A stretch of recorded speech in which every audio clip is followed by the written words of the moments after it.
Fox Sports. We are Baltimore. We are Ohio.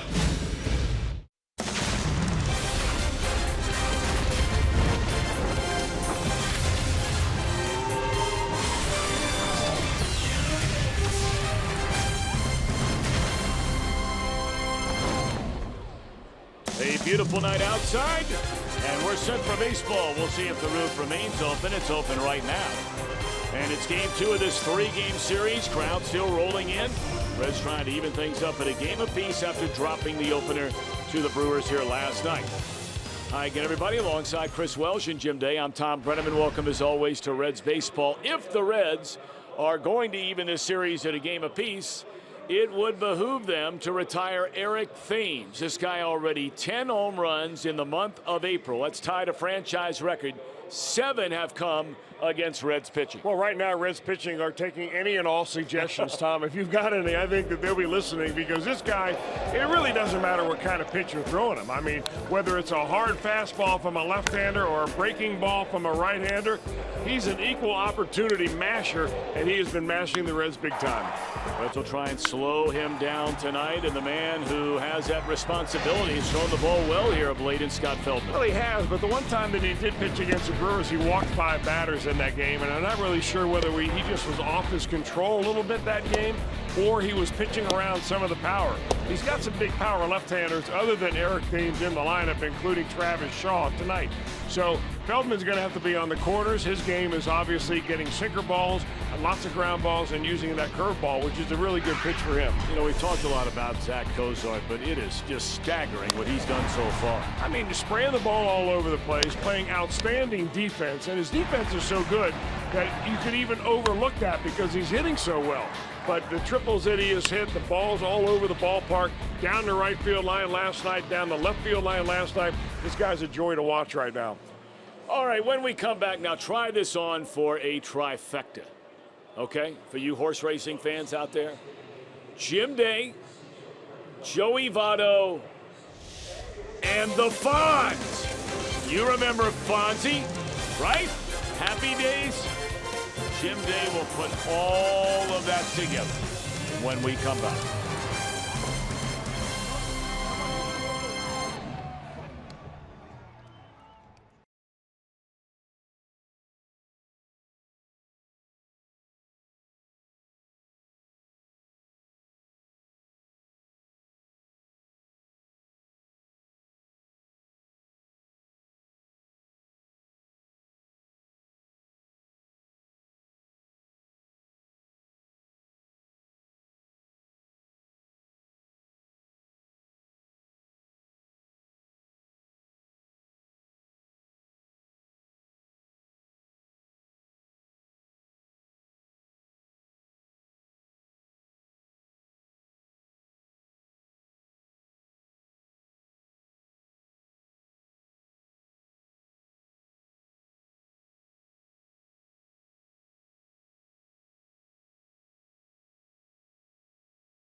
On Fox Sports Ohio. I'm Jim Day. I'm along the Milwaukee River. Now, Milwaukee known for many things. One, it's a beer city.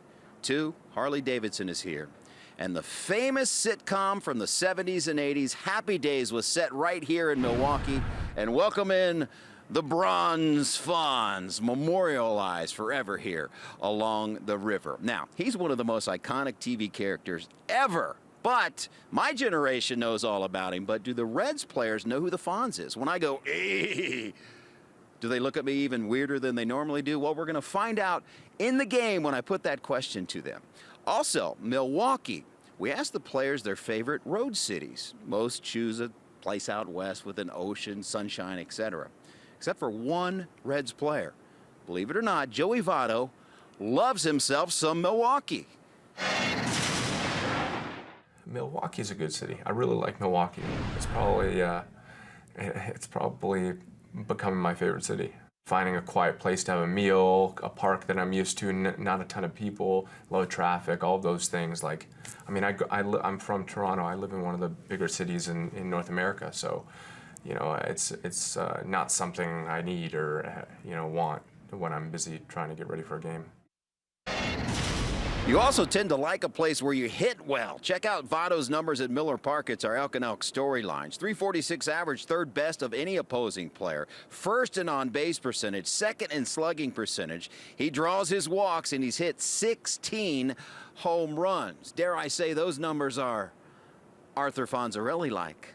Joey keeps it up. He'll have a bronze Joey outside of Great American Ballpark. Stay with us. Coming up, lineups and first pitch.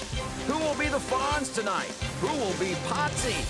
Tom and Chris standing by with the call on Fox Sports Ohio.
Brought to you by Chevy. Check out their award-winning lineup only at your Tri-State Chevy dealer. And by Skyline Chili. Ooh, we miss it. Feeling good.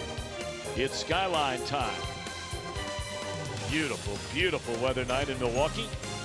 Roof open tonight, at least for the time being. If it drops under, what, 65, they close it up. Probably right around that right now. Let's take a look at the Reds starting lineup presented by Menards. By and large, the same group we've seen pretty much day in and day out the entire year. Hamilton and Peraza need to start getting on base. I think we're all in agreement on that. Votto bats third, Duvall, Suarez, Schebler in the middle. The red-hot Zach Cozart, Tucker Barnhart, and Scott Feldman on the mound. And Starting for Milwaukee, went to Mesquite High School out in Arizona. He's 24 years old at Zach Davies. He's 1-2 this year, but he is 4 games over 500 in his career. This is 39th major league start. Numbers presented by Mazda. And his first pitch, ball 1 to Billy Hamilton. We're underway at Miller Park in Milwaukee, Wisconsin on this April the 25th, 2017. Reds playing their 21st game of the year. 10 wins, 10 losses. Brewers playing their 22nd game. 10 up, 11 down. Reds a game and a half behind the front-running Cubbies in the NL Central. Billy a 1 for 4 night last night. Also drew a walk. You may remember he had a single leading off the game, stole second, and errant throw sent him to third. He was there with nobody out. And Brian Price still smarting about the Reds' inability to get Hamilton home in that opening inning here last night. That could have changed really the complexion of the game. If you score first, you know, Garza was angry anyway. He didn't last long enough to get the win. And Billy's going to get caught on a letter high fastball. But, you know, you get them on, you get them in, and then it really kind of changes everything. And they were just unable to do that, and they gave Garza a little breathing room. Jim Wolf calling the balls and strikes. Chad Whitson, the umpire, at first. Greg Gibson out at second. And the crew chief is Sam Holbrook at third.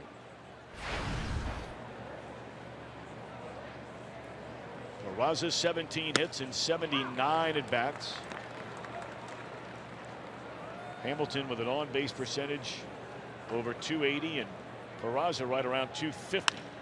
And that's 2 quick outs here in the opening inning for Zach Davies. The Brewers on defense presented by Ford. Keon Broxton can go get him in center, flanked by Braun and Santana. Perez moves over to short. 2 errors in the game last night by Arcia. His first error in 42 games, and he had a pair of them. Shaw, Jeff Shaw's son, back in the lineup. Travis down at third. Now Joey Votto. First pitch swinging, fly ball left field. It will be a quick, perfect inning. 8 pitches for Zach Davies. Brewers back against Scott Feldman when we return.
And Craig Counsell's starting lineup brought to you by Menards.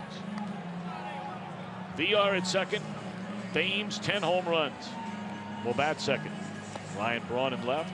Travis Shaw, Domingo Santana, Manny Pena in the middle. Perez, Broxton, and Davies a ladder third. Scott Feldman makes his 5th start as a Cincinnati Red. And he's coming off his best outing of the year, really, although it did end up in a Reds loss, extra inning loss 2-1. He went 7 innings of 4-hit, 1-run baseball. In that game, he did not walk a batter. First game of his 4 starts that he didn't put somebody on with a base on balls. He doesn't strike out a lot. Works down in the zone, normally gets a lot of ground balls. Biard trying to bunt his way aboard, and it's strike one. Feldman, of course, the opening day starter, third time in his career. Also pitched a season opener for each team in the Lone Star State. His overall numbers are pretty doggone good. Suarez just does get the speedy VR.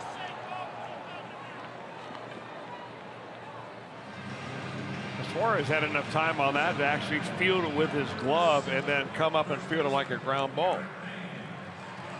Oh, Eric Thames making everybody feel at home. He tips his cap to the home plate umpire, Jim Wolf.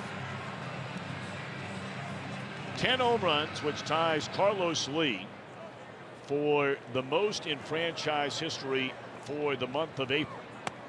Lee did it in 2006. His 24 runs are the most in franchise history in April. Paul Molitor in '87, Ricky Weeks in 2008 scored 23 runs.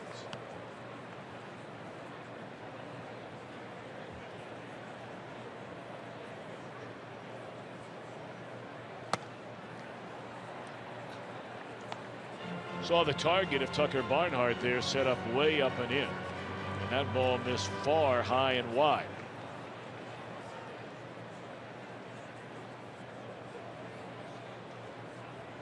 Two-one on Thames.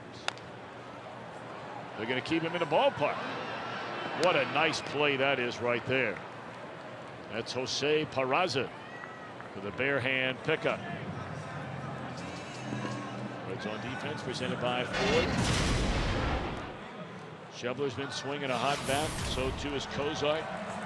Reds need Duvall to crank it up again. Getting his first extended drought of the season.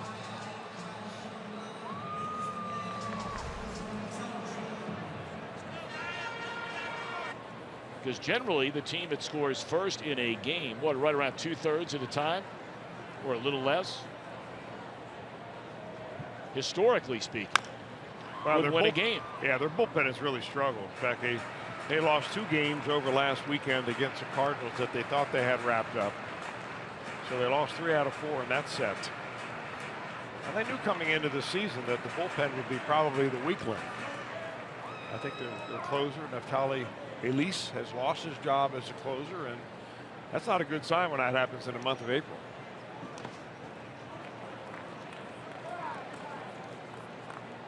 Got to look at Craig Counsell there. This is his second full season. They remember he replaced Ron Renicky 3 seasons ago in the month of May. Renicky had a nice run here. Line drive right at Duvall, and Feldman answers Davies with a 1-2-3 first.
MLB.com @bat mobile app. Stay connected to the game's best players all season long with Game Day. It's your #1 app for live baseball. We have live baseball right here at Miller Park in Milwaukee.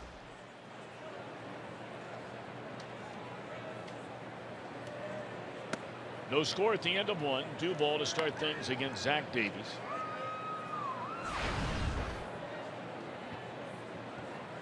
.16 hits in 72 at bats, 3 doubles, 5 home runs, 14 batted in for Adam.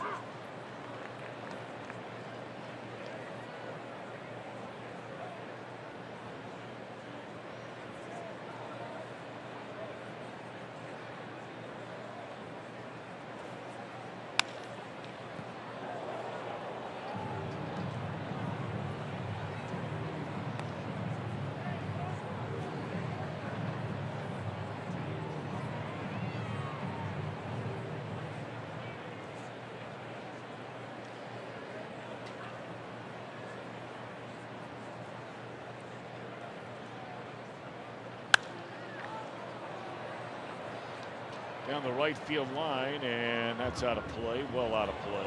Yeah, we had some hard throwers in that game last night. Of course, topped off by Ariel Hernandez, the reliever for the Reds, who I think threw 5 or 6 pitches at 100 miles an hour last night. But neither starter tonight, Feldman nor Davies, are really going to pop the ball much over about 90 miles an hour. Straight away center field, but Keon Broxton waiting on it. 4 straight retired by Zach Davies.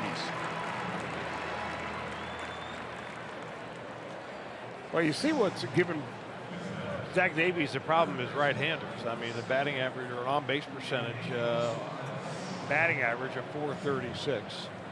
But the left-handers have hit him for home runs. He's primarily a two-seam fastball guy. He'll throw that about 60% of the time. And then he equally uses his changeup, curveball, and slider/cutter to try to get him out. He's only 24 years old, and now I think they're trying to answer the question about Davies, whether he's going to be part of their long-term future. But they, like the Reds, are rebuilding, so he'll probably have a lot of starts this year to either convince them one way or another what the story is. Eugenio Suarez drives one down the right field line and foul. One thing you have to like about Davies, even though he doesn't have a really great arm, is that he's still not afraid to pitch inside, like that last pitch right there. He came in on Duvall, eventually got a breaking ball to get him out. That last pitch to Suarez was in off the plate. I've always said that the slower you throw, the more you have to pitch inside.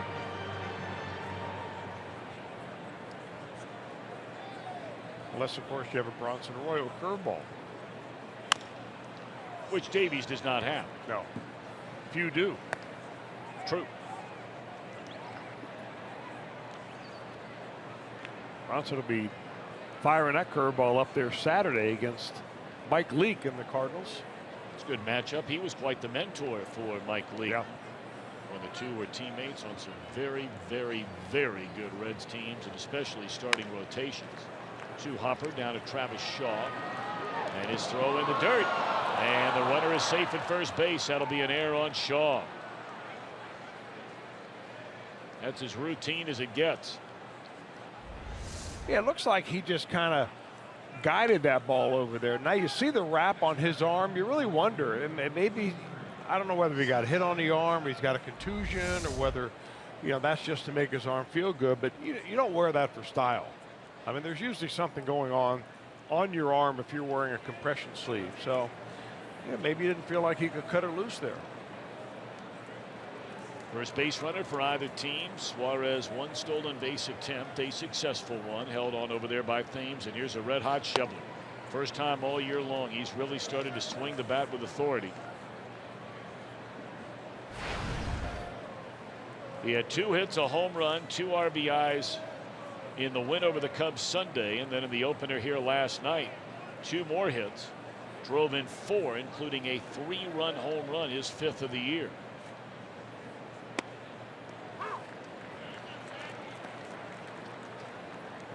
When Shebler's going good, he's more patient at the plate. when he's going bad, he accelerates everything at the plate. He tries to get his at-bat over with very quickly. He took a pitch that was a pretty good pitch right there that he must be seeing it pretty good.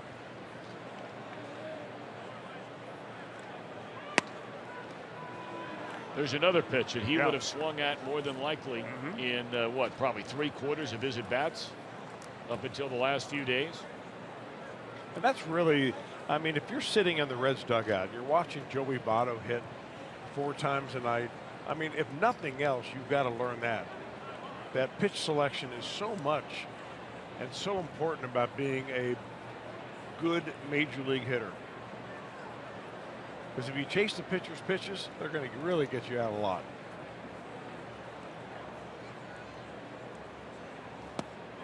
Pulled the string on him there on a 2-1 pitch.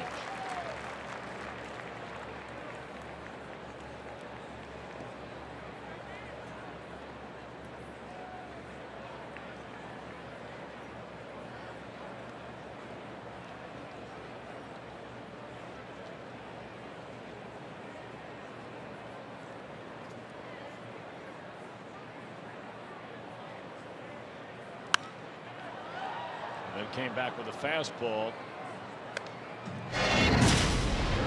So home runs for Schebler in each of the last 2 games. Sunday drove one to right center field halfway up.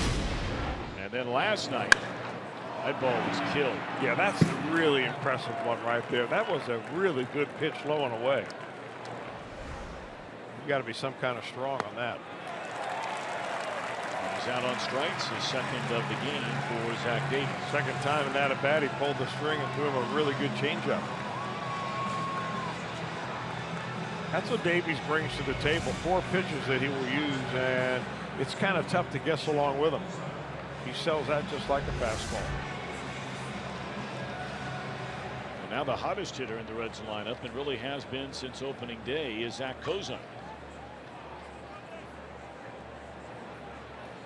Hitting .500 against opposing starting pitchers this season. That is the highest batting average by any player in the major leagues. He leads the majors with 4 triples. Picked one up here last night. Second in the National League with that .386 batting average. And that is the highest among all major league shortstops.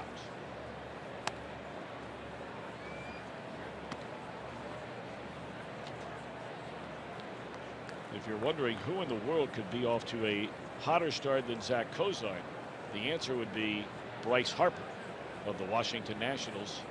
Batting .394 is Harper. Player of the week last week. 7 home runs and 20 batted in for Harper. And there's another late timeout that's granted.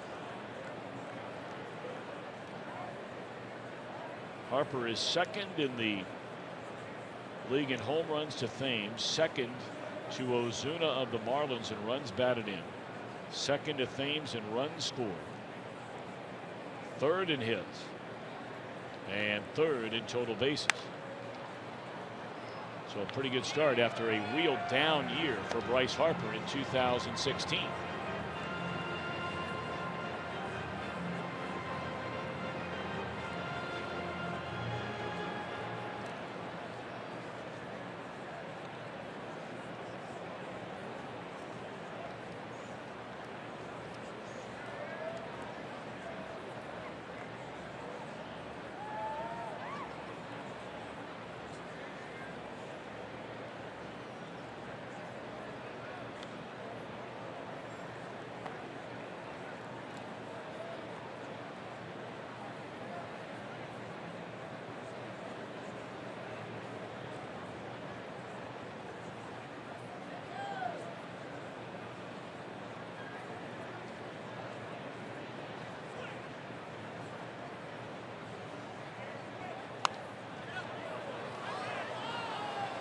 Just below our booth.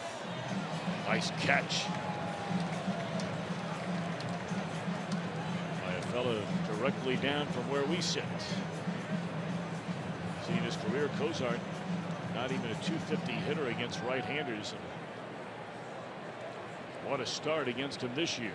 He's always been extremely quick on an inside fastball, especially above the waist.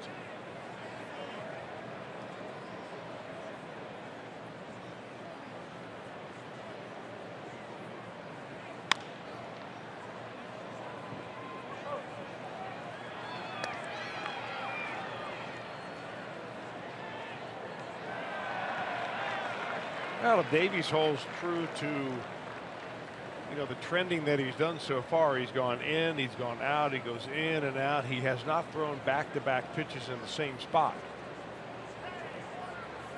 Come right back. That was a changeup there. So you get a hitter up there as hot as that Kozar, you're pretty much pulling out everything you've got. Just trying to figure out a way to get him out, because I don't know what it is about hitters, but when they get hot, they see the ball so well. Sometimes it's almost in vain.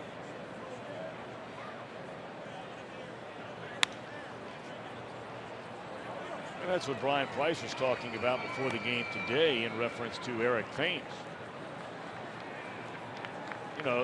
He made it a point. He said, I'm not comparing Eric Thames to Barry Bonds, but Price was talking about while pitching coach with Arizona and playing the Giants back in those days 18, 19 times a year. When Bonds would get rolling, and that would be pretty much for 6 months a year. You had to be so careful every at bat. Every at bat, Bonds would be capable of leaving the yard, and right now Thames is that kind of hitter for Milwaukee.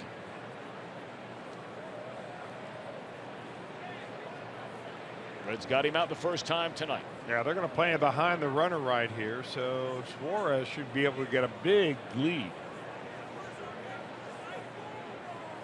Which means maybe an extra base, a double, maybe scores.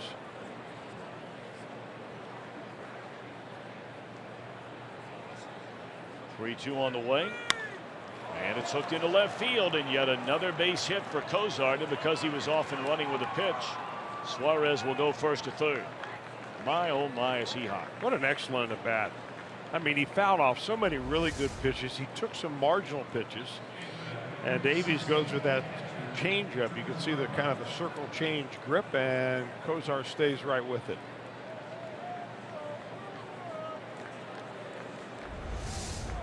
Reds are trying to take advantage of the one-out error committed by Travis Shaw. They're on the corners for the number 8 batter, Tucker Barnhart. 14 hits in 52 at-bats. Without a home run, 3 driven in.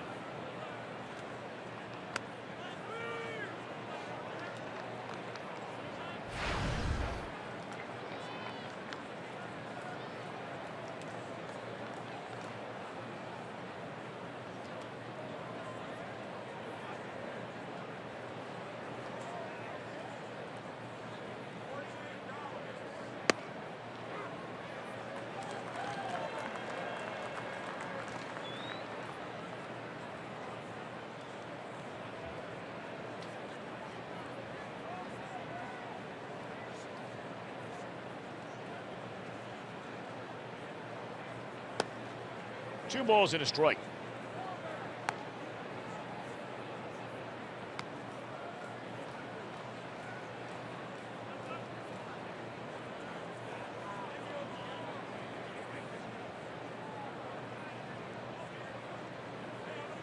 Runners on the corners, 2 are out. And Barnhart, a fly ball to straightaway center field. Broxton waits at the track, and the inning is over. A hit and an error, 2 left. Middle of the second, no score.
that are bringing the heat and bringing the energy. Brought to you by IGS. Besides Thames and Braun in this lineup, I mean, look at Shaw. 10 knocked into the last 6 games. He leads a team, actually, with 18 runs batted in. Pena's been so good during a 10-game hit streak, and we know all about Hernan Perez. 2 home runs, 7 of his 8 RBIs have come against the Reds. And here is the aforementioned Shaw, born and raised Washington Courthouse, Ohio, just north of Cincinnati. His father, an outstanding pitcher for a little better than 12 years in the major leagues, 2-time All-Star Jeff Shaw. Mom Julie, and his father and son still talk regularly after every single game, whether the family is in town to watch him or on the telephone.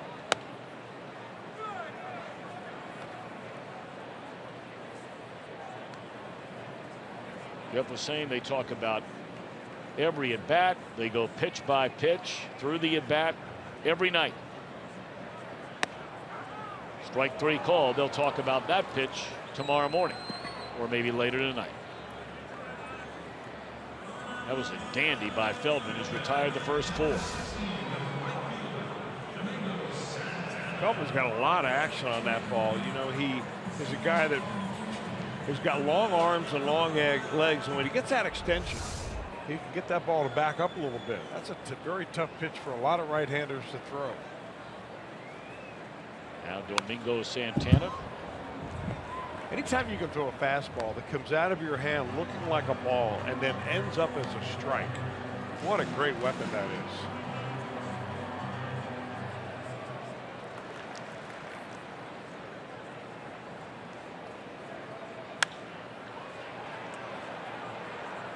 Ate him up with that pitch. A little pop up to Votto, and the first 2 are gone here in the inning.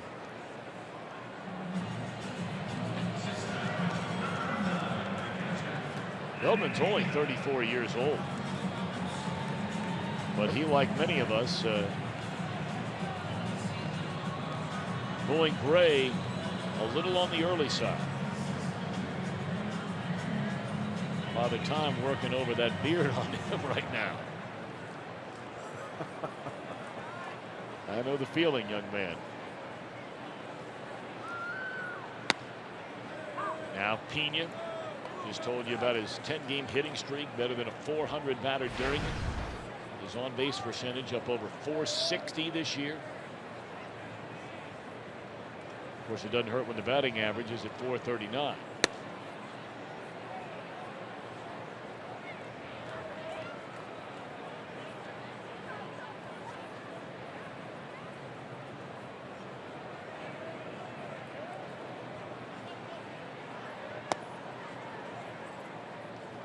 Well, you got to believe the first game for Feldman against these Brewers was a hiccup.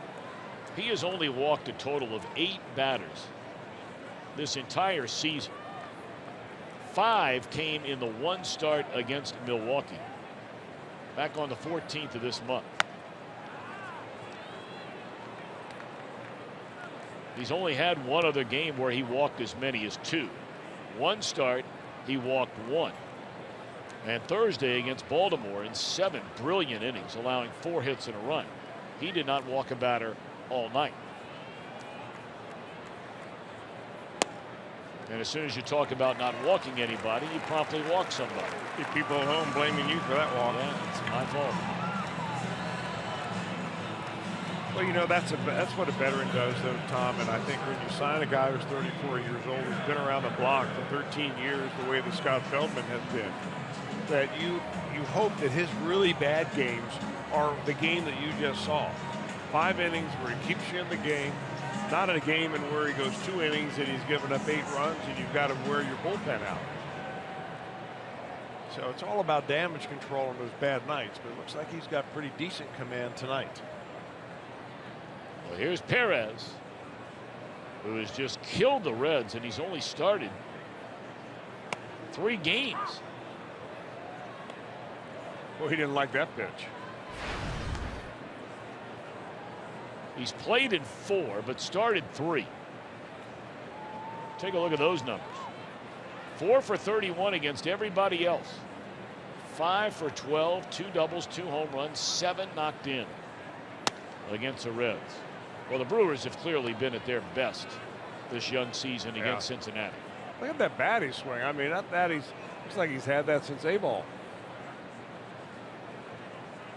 That's the kind you put your mark on as a pitcher. Say, you know, I think I like to break that bat.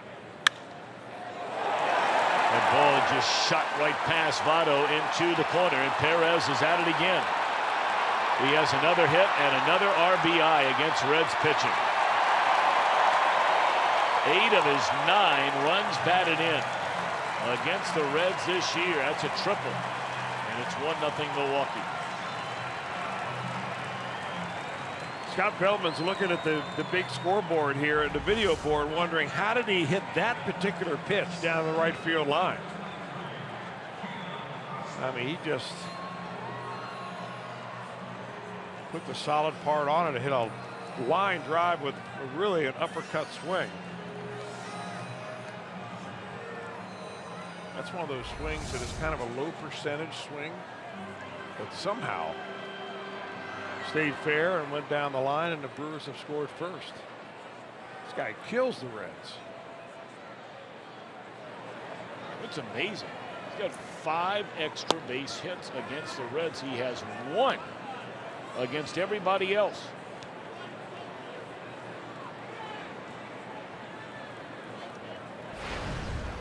Keon Broxton dropped all the way down to the 8th spot in the batting order. What with Perez and Pena both swinging the bat so well right now. And it was that 2-out walk by Feldman that comes back to hurt him here in the 2nd inning. First walk tonight.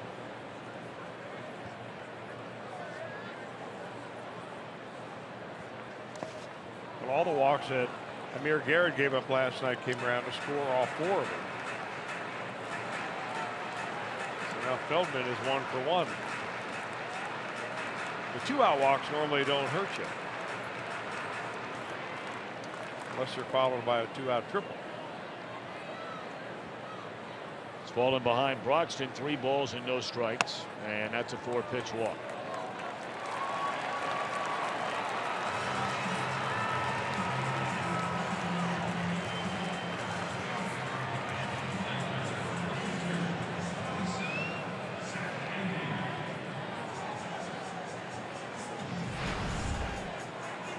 Zach Davies is hitless in 5 at bats so far this season. You see his career numbers, a secret agent.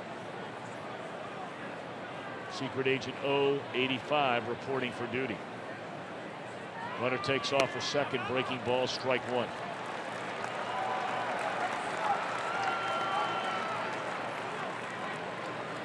It was last night we talked about Matt Garza being a secret agent. He whacked one into right field to drive in a run.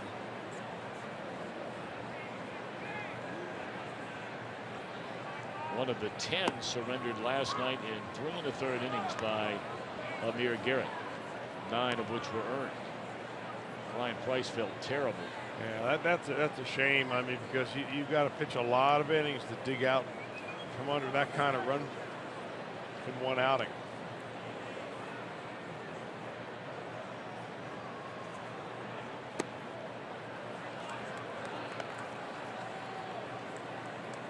Ryan Price was talking about really feeling bad leaving Garrett in as long as he did. He said, you know, the last thing in the world that we wanted to have was Lorenzen come in, pitch 2 or 3 innings.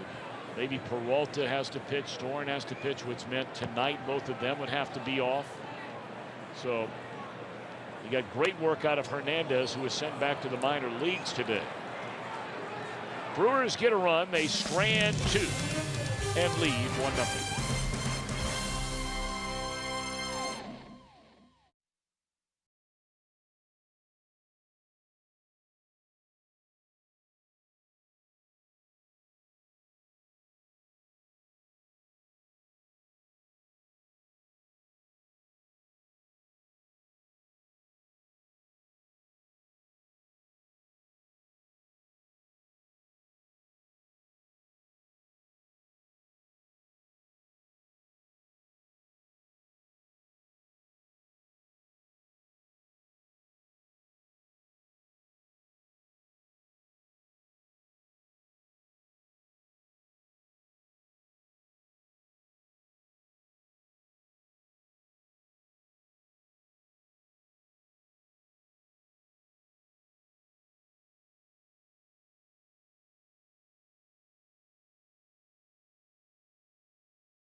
Here in Milwaukee, the Bronze Fonz downtown. We wondered how many Reds players know who the Fonz is. Arthur Fonzarelli, yeah. My dad and mom used to watch it all the time. The Fonz. Like this guy, or yeah, that's about all I got, I think. I've heard of the Fonz, heard of Happy Days, but I couldn't tell you anything about it. That's not Travolta, is it? No. Was it? Hey, yeah. Is it the guy from Waterboy? Yes. Is it? Henry Winkler. Yeah, there it is. See, there you go. I know Waterboy more than the old. Henry Winkler, of course, played the Fonz, one of the most iconic characters in TV history. But we're generations apart from it now. Some knew, and some looked at me with a dead stare like I have no idea. Man, that's hard to believe, isn't it? That is hard to believe. I mean, that was the most popular television character in the country.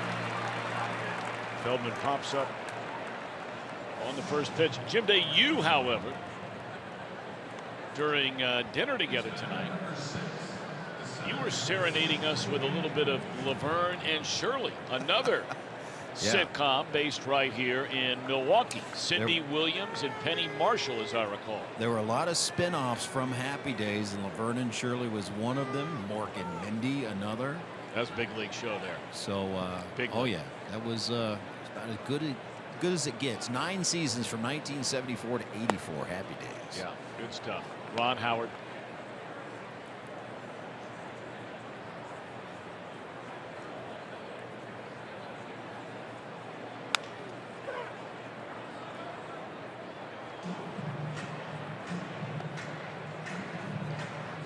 Brewers lead here 1-0, one away in the inning. And Billy Hamilton bats for the second time. He was called out on strikes. Billy probably ought to be thinking about trying to get that ball down on the ground. 3 fly balls yesterday inside of a walk and a base hit to start the game. And they'll tease him. I mean, one thing you do when you pop the ball up is that obviously you get underneath the ball, and pitchers don't want him on the ground. So they start the at-bat low, and then they work it upstairs like that. Jim Wolf giving him the high pitch. Yeah, that was the same pitch that Hamilton was called out on for strike 3 in the first inning. That high strike. That one not going to do it. See, that one right there is a tough pitch. You've got to be committed to hitting that ball to left field. Throw it up and away and tell Billy Hamilton, just go ahead and hit it as far as you possibly can. Which, as you mentioned, that's exactly what he tried to do last night, and then he chases that one up in the strike zone, and he is fanned in back-to-back trips tonight. Well, they're going to figure it out sooner or later that he just has to kind of get up there and maybe squat a little bit more and just tell himself anything above the waist until 2 strikes, I'm not going to swing at it. And then cutting that swing down would do a lot to make the contact. I want to see Billy make contact on the ground.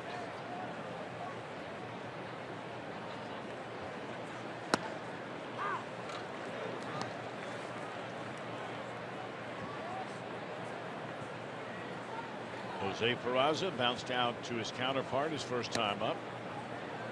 1 ball, 1 strike. Davies is a quick worker too. 3 strikeouts tonight for this Milwaukee right-hander. And a beautiful breaking ball snaps in there for strike 2. Took a lot off that one. 26th round draft pick Davies was by the Baltimore Orioles. Came over here in the Manny Parra trade. 2015, they sent him right down to AAA, and when they brought him up, they really liked what they saw.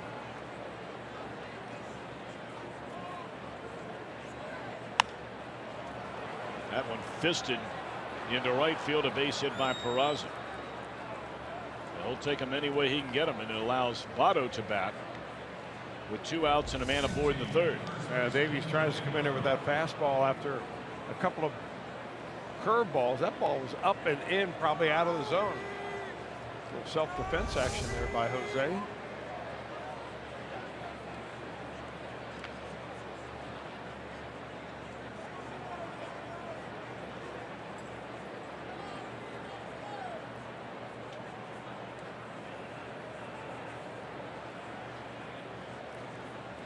Votto flied out to left field, the first pitch of his at bat to end the opening inning.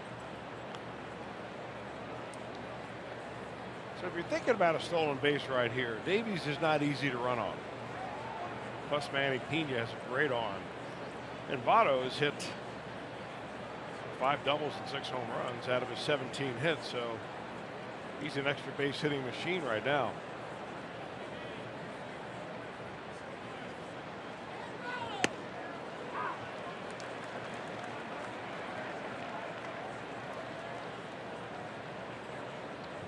Batting average at .230 for Votto, on base percentage at .330. He's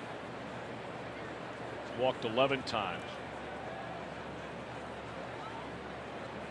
They have a second baseman playing about a third of the way, maybe a quarter of the way into the outfield grass. And Votto hits it off the end of the bat down the left field line. So neither ball hit with any authority whatsoever, but Lady Luck smiling on the Reds so far in this third inning.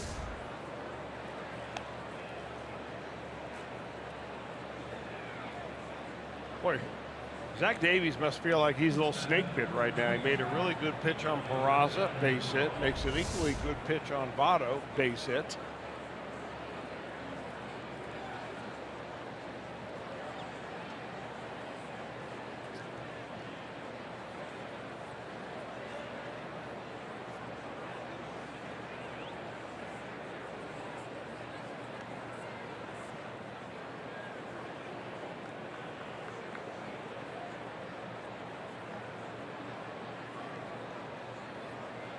Now Duvall, he fly to center field his first time up. Reds a scoring chance for the second straight inning. They stranded 2 when Barnhart flied out to center, ending the second.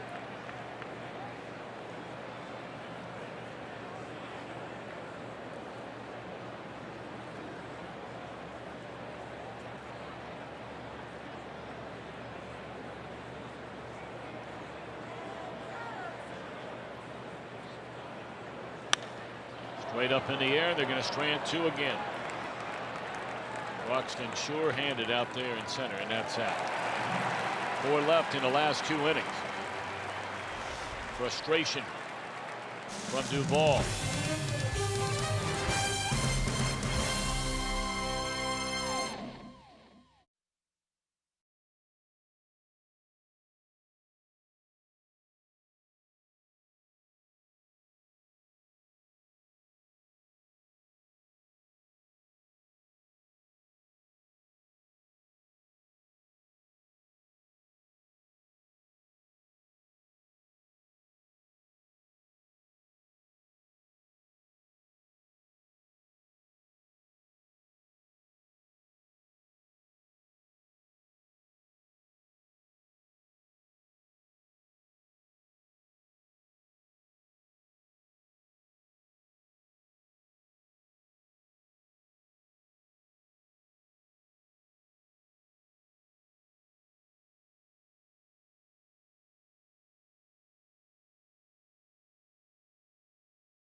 Time now for our AARP Getting to Know, and we'll get to know Joey Votto tonight.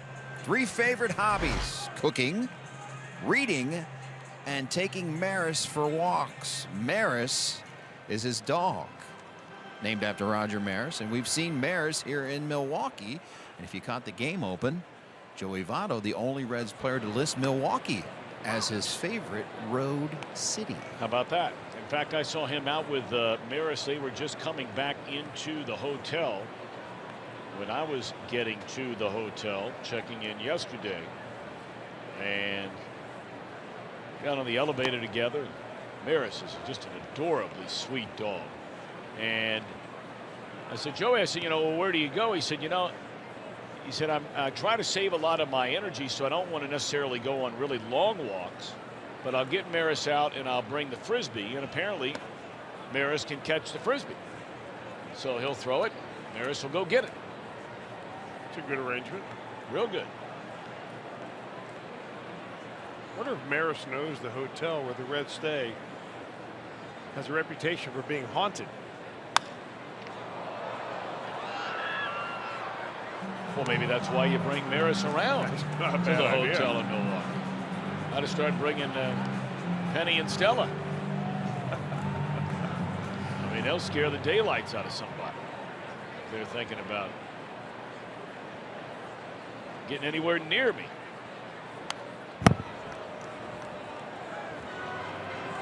Oh, maybe not so much for my Bubbles. I was getting ready to say, I don't think that's much of Bubbles' strong suits. Although Bubbles would bark a lot to scare him away. Yeah. Yeah. Little yipper. I can't tell you how many people told me in and around your little town that they would spot you in walking little Bubbles. And Rusty. Yeah, but they primarily talked about Bubbles. 2 little white cotton balls. Yeah. About the size of a size 11 shoe. If that big. Yeah. Jonathan VR on the ground for out number 1. Brewers leading here in the 3rd inning. Nice to keep him off the base pass because unlike Zach Davies, Feldman is a lot easier to steal on.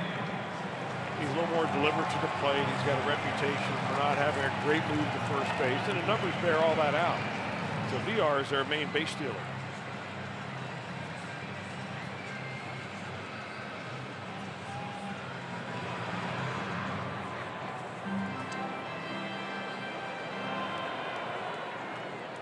Now Thames, they got him on a weak roller to second base. His only time up. 10 home runs for Eric Thames.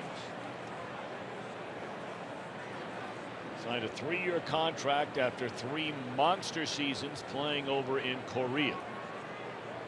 Hit 40 home runs in 2 of those seasons, 37 in another. The only player in the history of the league to go 40-40. 40 or more home runs, 40 or more stolen bases when he won the MVP in that league 2 years ago. When he went over there, he completely embraced the entire culture and the experience of living in Korea.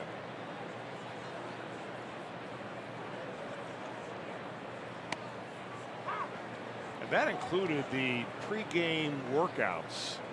I don't even know if you want to call them workouts. They get to the ballpark very early in Korea, like they do here, but the difference is that the players work and exercise nearly all day long before the game. Japan, they do the same thing.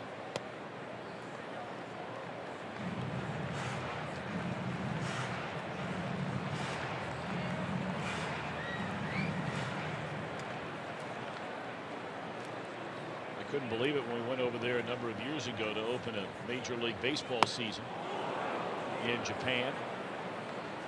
I was over there calling the Cubs and the Mets. It's a long time ago now, but just watching the workouts of some of the Japanese league teams as they were preparing for their seasons. Just relentless workouts. Day of game, every day. Well, his teammates over there said that going out with him in Korea was like going out with a member of the Beatles. The people just were lined up. They wanted to touch him. They wanted pictures. There were girls who were crying when they got a chance to meet him. It was just he had never seen anything like it. Oh, that's about as good a pitch as Feldman could throw right there. I think he thought it was a strike. So that's 3 walks now for Feldman, and I'm wondering if it's a little bit of being extra careful with some of these Brewers.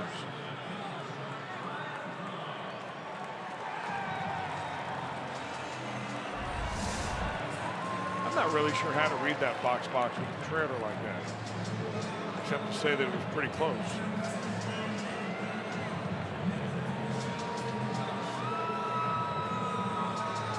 Ryan Braun lined out to Duvall, ending the first inning. Milwaukee scored on a 2-out triple by Perez in the second inning, following a 2-out walk to Manny Pena. Well, this is where the Brewers offense can become very quick strike. A little innocent walk. Ryan Braun, 6 home runs, but always dangerous.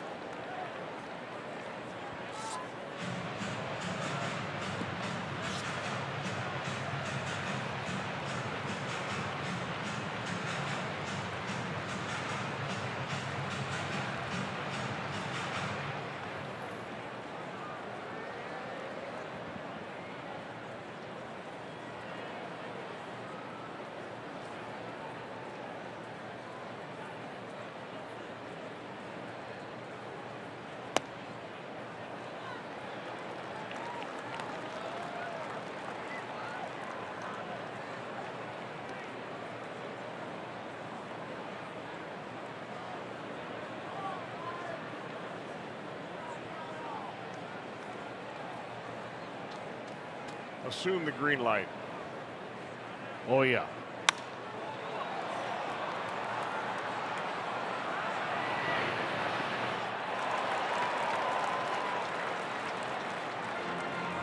And Tardy on a 3-0 pitch. We'll have our Miller Time moment coming up later tonight, brought to you by our friends from Miller Lite. This is Ballpark, Miller Park. You know, Ryan Braun doesn't really swing, and in the course of his career has been very stingy about swinging on a 3-0 count. He is 4 for 5 in 155 plate appearances on a 3-0 count. Of course, the remainder of them are all walks. Yeah, but that doesn't tell you about foul balls. That just tells you about balls that are put in play. Correct. So, you know, that doesn't mean necessarily that he's only swung 5 times at a 3-0 pitch, obviously. Which is an 800 batting average. It does drop down to 412 on a 3-1 count. So you got that going for you. That's a good pitch right there. Well, Not sure Braun agreed. Now I'll give you the 3-2 numbers, which is 237. You know, 3-2 counts are not as good a hitter's count as a lot of people think they are as far as batting average. Well, they're awfully good for on-base percentage. Yeah, well, no question about that one.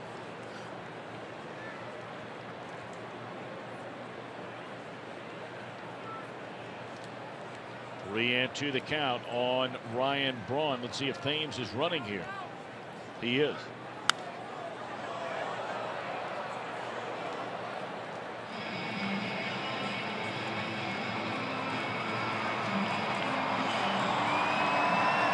We saw Thames run left field last night when they put Aguilar into the ball game. Before he came over here to the Brewers, he had only played very sparingly anywhere except in the outfield. So he can run a little bit.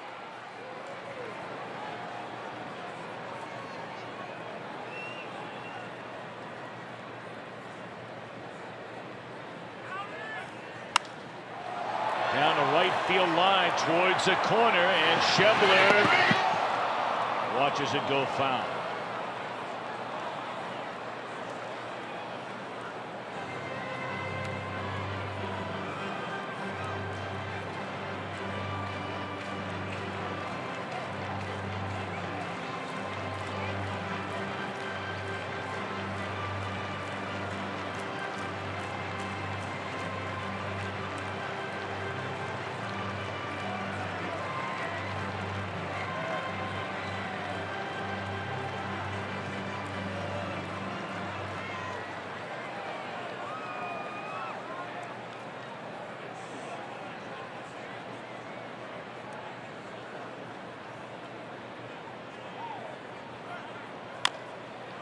And another foul ball.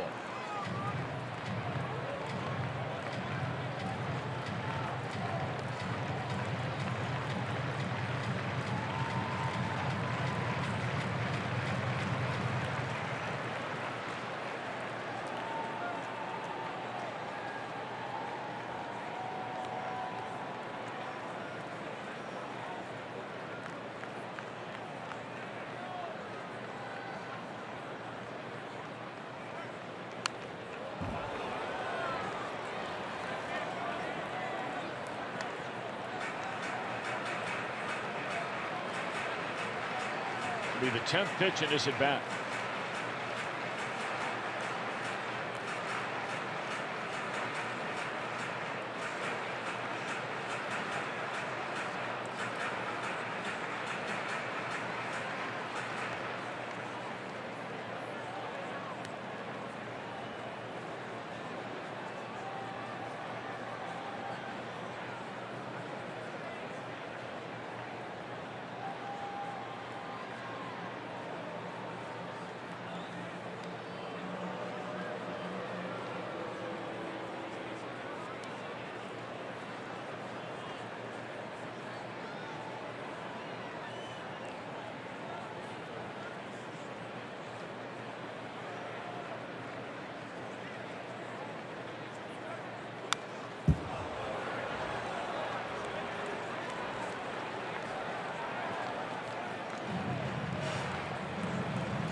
Goodness gracious.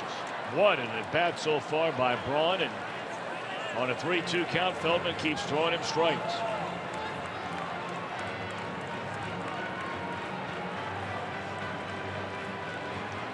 I mean, that's how many sprints is that now for Eric Thames at first base?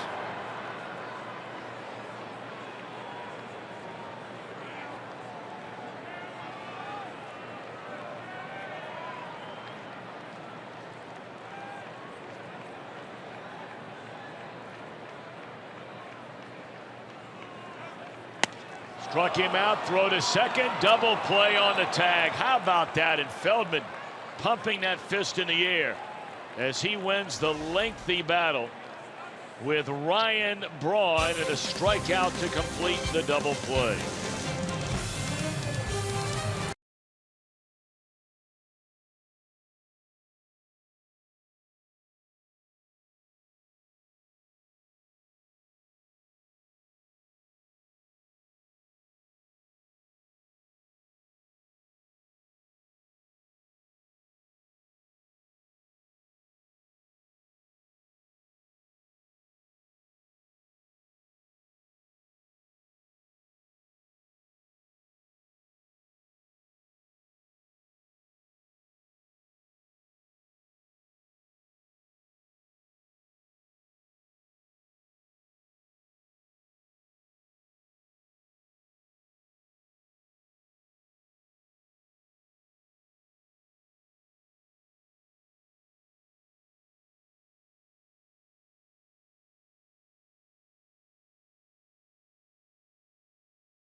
Ticket package for as low as $30. You get a Reds ticket and a limited edition Star Wars Stormtrooper. Limited quantities are available.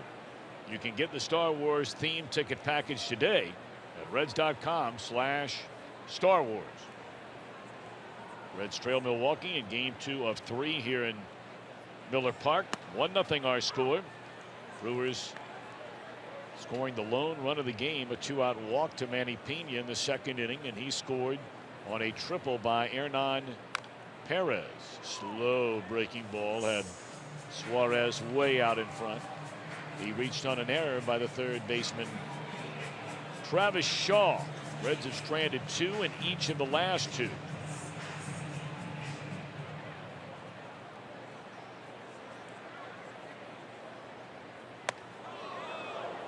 Fastball up and in, even accounted a ball and a strike. Eugenio to be followed by Schebler, and then Cozart against Davies. Reds have 3 hits against him. Brewers only have 1 hit, but they have the game's only run.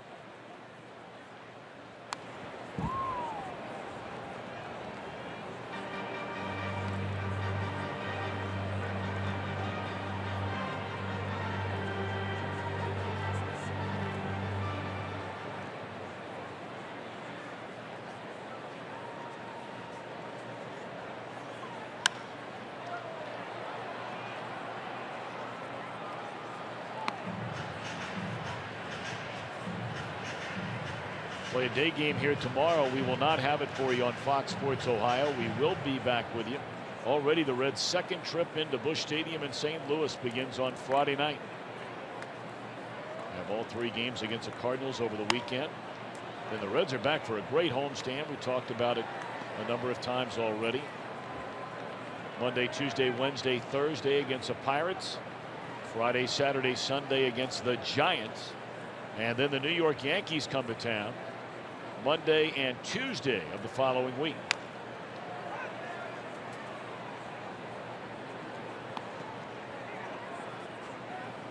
Well, Zach Davies really pounding the strike zone. And not like he's got overpowering stuff, but he's thrown more than twice as many strikes as he has thrown balls here this evening.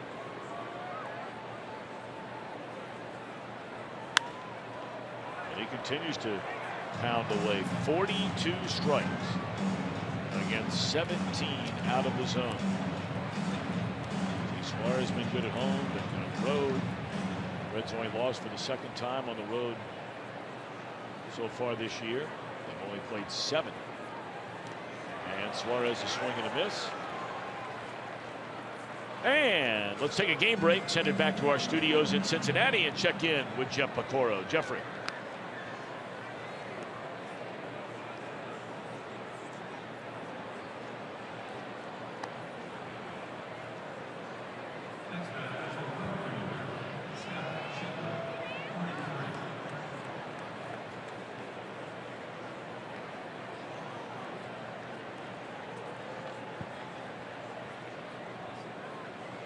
All right, Pick, thank you very much. See Houston playing good baseball, off to a good start this year. Cleveland, the co-leaders in the American League Central with the Detroit Tigers. And indeed, we hope both of them are going to be okay. Well, you can tell that off-speed stuff really has Schebler twisted in knots. That's how he struck out Scott, did Davies, his first time up.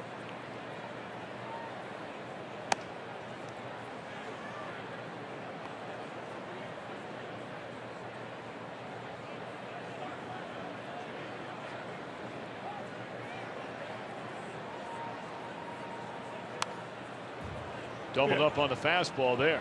Yeah, there's basically 2 ways to pitch, and one is you add a little bit on your speed and then you subtract a little bit. The other way is to move the ball around the zone, and Zach Davies right now is doing both of those.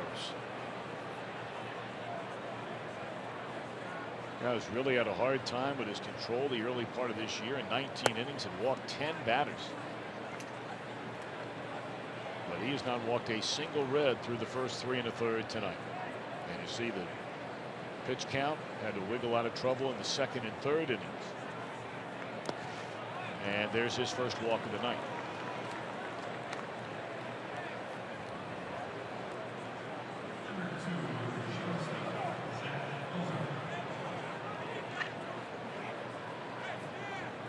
Schebler is very fast. He is an outstanding athlete. What remains to be seen is, can he be a pretty decent base stealer? He's only attempted 1. He was successful so far. Not a really good combination to try to push the running game. Pena's very good behind the plate. It's got a really nice arm, and Davies, as you can see, is very very compact and quick to the plate. Plus, he's got to move to first.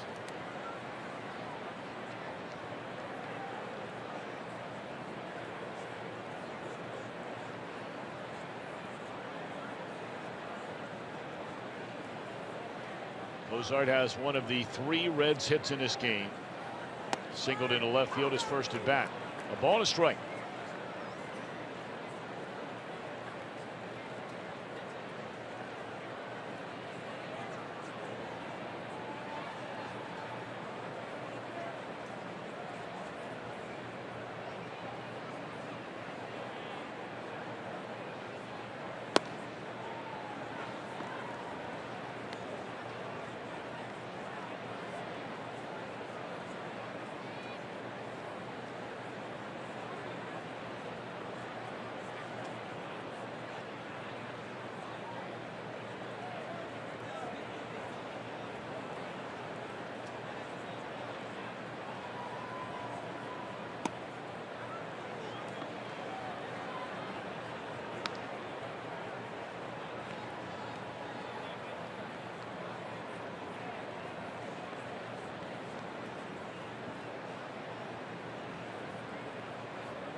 Cozart looking for something good here on a 3-1 count.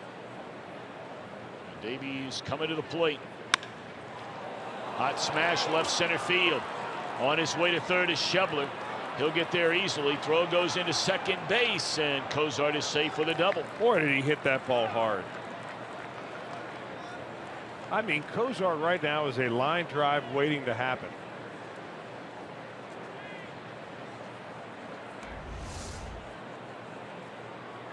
Gets his foot down and just a real simple, quick approach to the hitting zone. I mean, that ball was only a couple of feet, maybe a step or two off the shortstop to the second base bag, and it was by him so fast they just didn't have time to react to it. Second chance in the game for Barnhart with 2 base runners aboard. He ended the second inning. There were 2 out on the fly ball to center field. Now he's up there with 1 out. There is a base open and the pitcher in the on deck circle.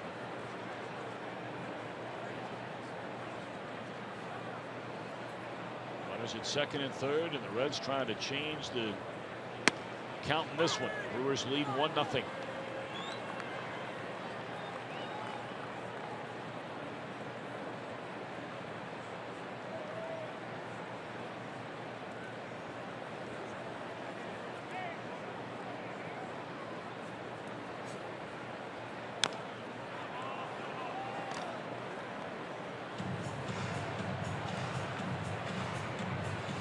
Pena wants to visit Davies to talk about what they want to do now that they've jumped ahead of Barnhart in the count of the ball and 2 strikes.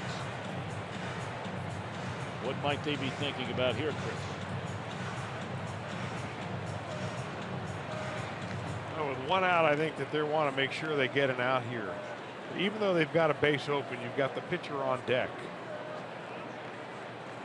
They don't want necessarily a fly ball, and Barnhart hit one of those last time that would have scored a run. That's the same pitch he took for strike 1. They'll turn around and complain about it, but the umpire, at least in that at bat, Jim Wolf. I don't know how much comeback action this fastball has. Pena's set up on the inside part of the plate. That's got nice action on it, and it looks like he caught it maybe just a little too close to take. He'll get a chance, though, Tucker will, to be able to draw it out with Jim Wolf the rest of the night.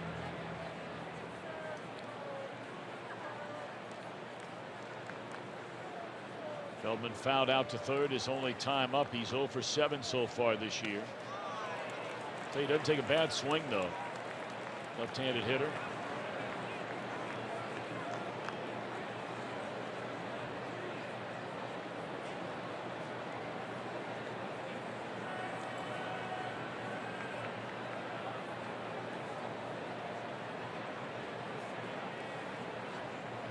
Chokes up on that bat a couple of inches. Looks at a fastball. Low and away. 1 ball, 1 strike on Feldman. Reds left 2 on in the second. They stranded a pair in the third. 2 on And now 2 out here in the 4th. Well, you think yourself up there as a pitcher, you can really help yourself if you can get a ball into the outfield here. Just a little blooper would do. That's a big swing. Presumably he'll shorten it up a little bit here with 2 strikes. This is where you tell yourself, I'm just not going to strike out here. I don't care how far I have to choke up, how much I have to bend over. I'm just going to try to just make contact somewhere. They made contact. It's up in the air. Braun calling off all comers, and that's 3 straight innings.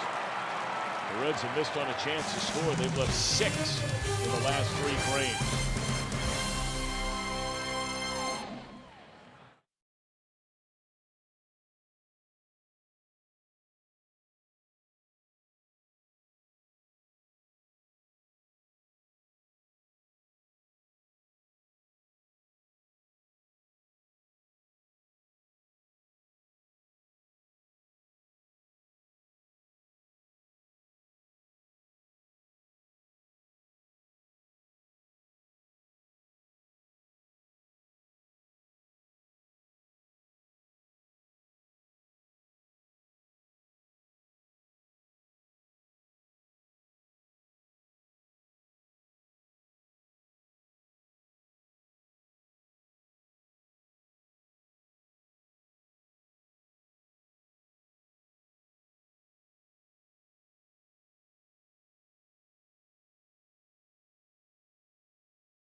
Authority of the Cincinnati Reds. It may not be reproduced or retransmitted in any form, and the accounts and descriptions of this game may not be disseminated without the express written consent of the Cincinnati Reds. Time now for the Unlimited Baseball Break, brought to you by T-Mobile. The Marlins, a group led by Jeb Bush and Derek Jeter, have won the auction to purchase the Marlins, according to reports. The Orioles, how about them? 13-5 record, best start since 1970 when they beat the Reds in the World Series. And the Royals, talked about them last night, scored 2 runs or fewer in 8 straight games. That's the longest streak by an AL team since 1978.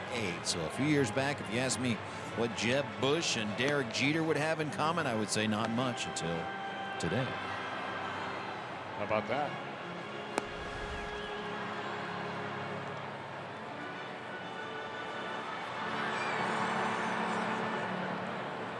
I guess those that know Derek Jeter very, very well will tell you that that has been something that Jeter has talked about for many, many years.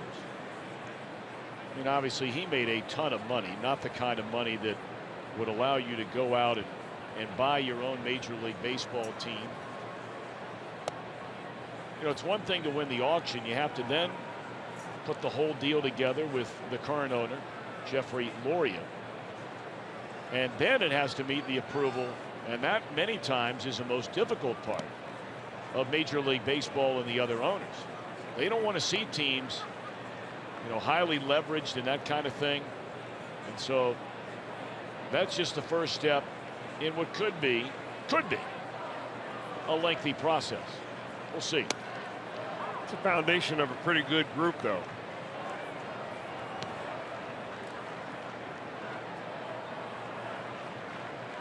I mean, it's not like the Brenneman-Welsh partnership. Well, I think we'd be right on top of our game. Are you kidding me?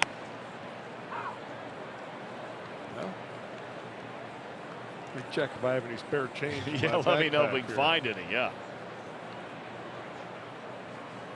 2-2 the count on Travis Shaw. And that one is into center field, a base hit for Shaw. He did a nice job really adjusting to the off-speed pitch there. Shaw did. It's almost like he slowed his swing down and tracked that breaking ball the whole way. just stayed back, got his front foot down, but his body stayed back. Used his hands very well.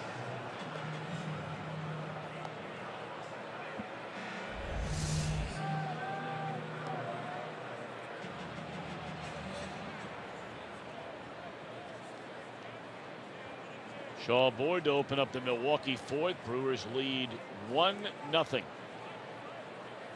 Reds about hit them 4-2, but the Reds just have been unable to come up with a big hit for that matter. The big ground ball or fly ball.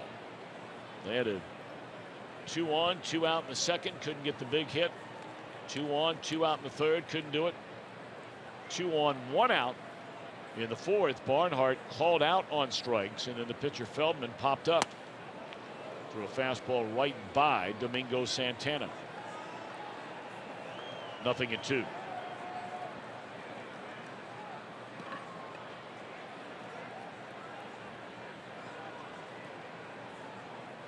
Told you about that note with Kansas City. They're in the third inning tonight, taking on the White Sox, and the Royals have scored just 1 run. It's now a final in from Cleveland. Houston hung on to win that game. 4-1 the final.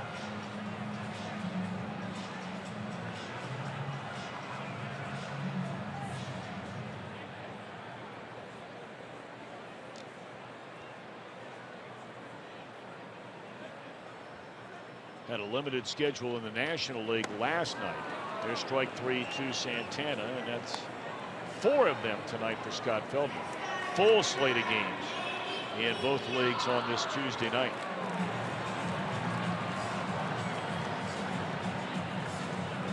Told you the Cubs are in Pittsburgh again.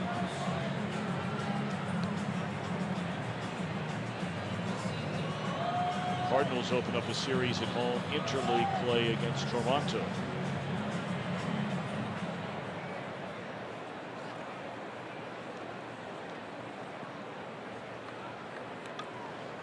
Here's Pena. A lot of rain on the East Coast. In fact, the Atlanta Mets game has already been rained out. Likewise for the Marlins in Philadelphia. Yankees Red Sox rained out. But there's rain everywhere. They're delayed getting started out in Denver. Beautiful in the heartland. Slow roller. They'll get 1.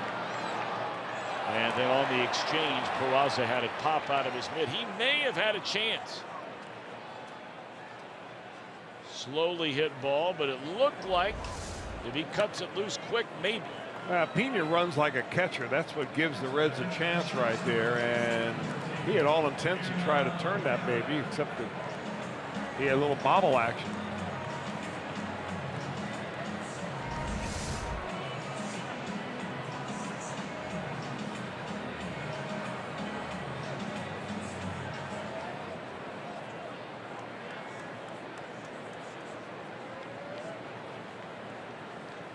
Keeps the inning alive for one of 2 Reds killers in the early part of this season. Brewers have won 4 of the 5 games between the 2 teams, and along with Thames 7 home runs, Hernan Perez a big factor.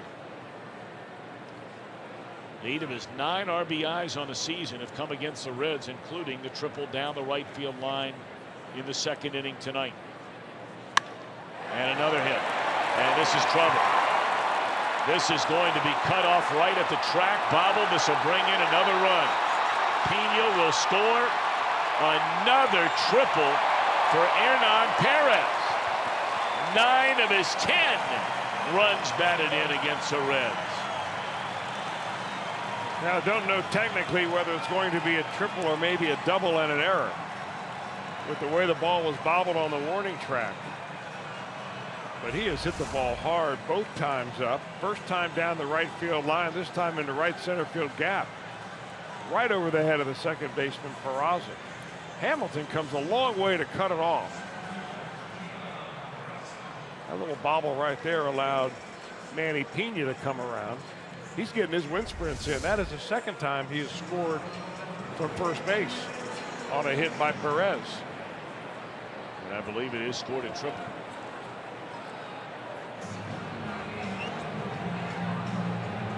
They will intentionally walk Keon Broxton. That's 4 walks in the game for Feldman. I mean, go figure.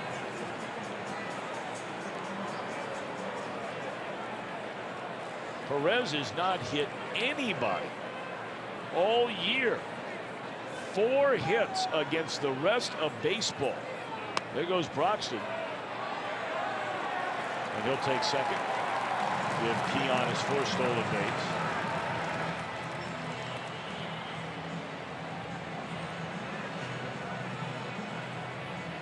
And again, to repeat, when they played in Cincinnati, Perez did not start the first 2 games. Right. He had such a good game in the 3rd game that they started him in the 4th game. And in the 4th game, it should be noted, he did not have a hit. So all of this damage has been done in 2 games and 2 at-bats. When you include last night and the 2 triples and the 2 runs batted in tonight. Well, he's the odd man out, really, when the Brewers acquired Travis Shaw. He was playing third base last year. Perez was about 130 games last year.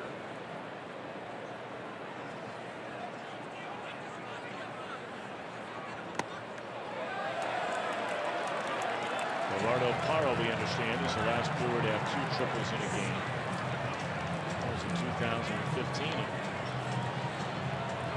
Now Feldman has fallen behind 3 balls and a strike to Zach Davies. Full count.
You really never know what the cause of some of this is, but you go back to a couple of the at-bats that the Brewers have had against Feldman tonight, especially the at-bat that Brian Braun had before Feldman finally struck him out on about the 12th pitch of the at-bat, and it was a strikeout, throw-out, double play ball. But those are the kind of at-bats that you don't know when they're going to creep up and get you. That was just last inning. This is another long inning. Just like the second inning was.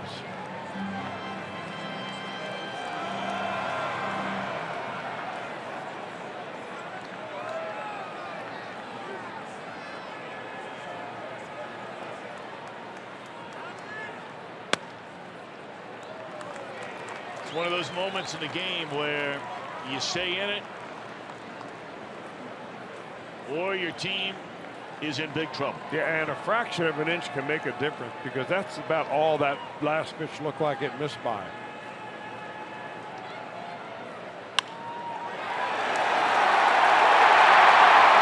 Two runs are scored, 4-0 Brewers.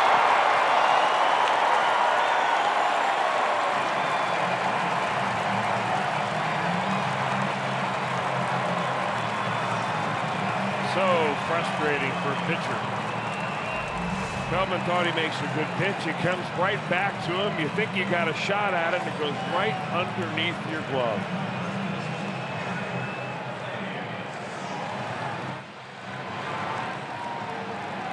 I remember talking to Fernando Valenzuela, Tom, about, and he was one of the best fielding pitchers of his generation.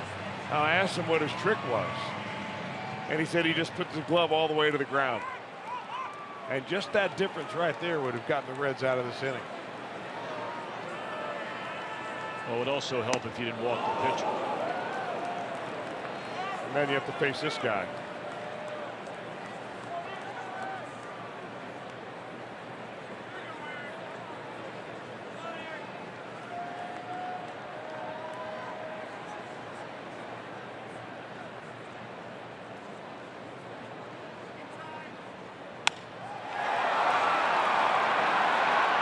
Duvall, a beautiful diving catch in left field to prevent more damage. But a 3-run Milwaukee fourth. Reds bat in the fifth, trailing 4-0.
Brought to you by Cincinnati Children's, changing the outcome together. And by your local Ford dealer, Ford. Go further. We always send out a special hello to those watching over at Cincinnati Children's tonight. Hope you've had a great day, a better one tomorrow. Yes, indeed. We invite you to make Great American Ballpark your family day destination Sunday, May the 7th. Thanks to Klosterman Bakery, you can get half-price Reds tickets. We've got a lot going on for the kids. And those 14 and younger receive a Billy Hamilton Fathead thanks to PNC Bank. For tickets, visit Reds.com. That'll be against the Giants next weekend. Johnny Cueto will be back into town. And don't know yet if he'll be pitching in that 3-game series.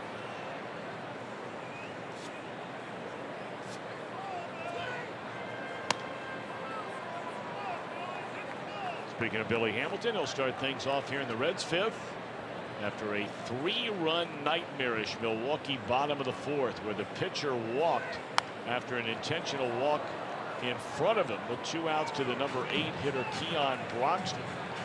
It allowed Jonathan Villar to come to the plate, and he cashed in with a 2-run single. Reds have work to do. Zach Davies has made the big pitch when he had to. You can say, well, you know, call it luck, you call it whatever you want to call it. The bottom line is, when the Brewers have had a chance to get a 2-out hit, they have the 2-out hits. And the Reds have stranded 2 in each of the last 3 innings.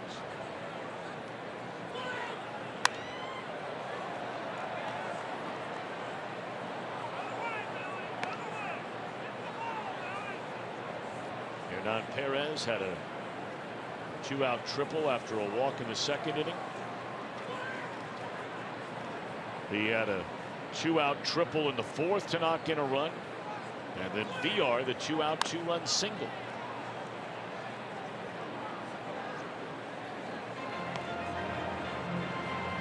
going to be interesting to see what Brian Price elects to do if the duo of Hamilton and Peraza continue to struggle at the top of the order, especially when you consider the way Cozart's going right now. Yeah, and Schebler too. Cozart right now batting in the number 7 spot in the lineup. So you think about, missed opportunities of getting him up more often in front of guys like Votto, like Suarez, like Schebler. He's batting behind Schebler right now.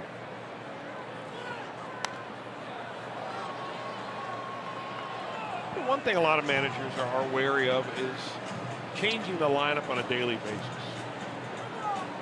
I've never really felt strongly one way or another. I've been talking to players in the clubhouse. It's like you kind of want to know what's going on. You don't want to have to show up that day and find out where you're playing or where you're hitting. Billy Hamilton really struggling. And they're going to bat him just about the same way, although just kind of blowing the fastball by him, although that was around the waist high instead of the previous strikeouts up around the letters. A tough night for Hamilton. Strikeout looking, strikeout swinging, strikeout swinging. Rough trip to Milwaukee. 1 for 4 with a walk last night. Peraza hit a ground ball that barely cleared the infield dirt, but went for a single into right because of the overplaying defensively, shifting on Peraza. This one stung. And the flip to the shortstop, throw to first, and Peraza beats it out. Acrobatic attempt there by the duo of VR and Perez. Well, VR must have spent his winter watching Brandon Phillip tape, because this is something that dude would do. It's a nice try. And, on a lot of runners, that might work. But Peraza just too quick down the line. Very nice. Peraza, his second hit. Now Joey. Who fly to left field in the first, single to left field in the third.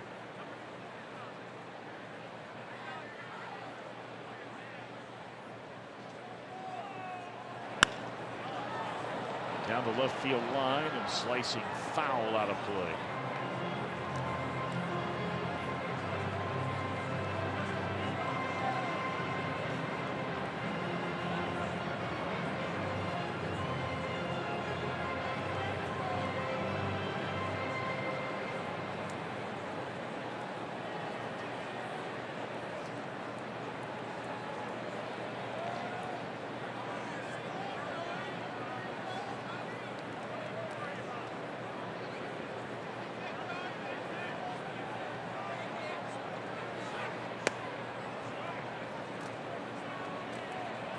It's a good pitch. A lot of pitching coaches like to say, you get ahead of a hitter. Now 0-1 is not that far ahead, but you're a little bit ahead.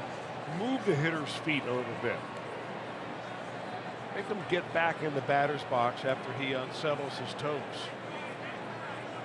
Coming right back in there. A little changeup.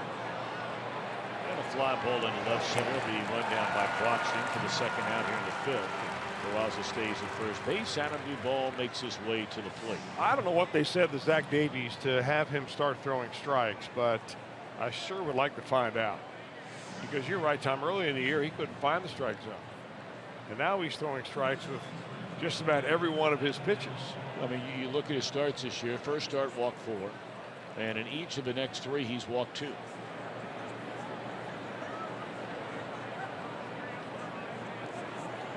Now the Brewers do have Oliver Drake and Jared Hughes getting loose in their bullpen. Davies is throwing his 94th pitch of the game, and this will be the final out of the inning. Those two got it going on up the middle, don't they?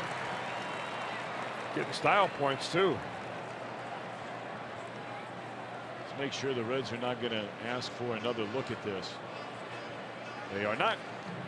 Brewers lead 4-0, middle of the fifth.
As Skip and Shannon deliver insights, opinions, and predictions team by team, player by player. Your go-to source for expert analysis, special guests, and a perspective only Skip and Shannon can provide. Undisputed Draft Week, weekdays at 9:30 Eastern on FS1.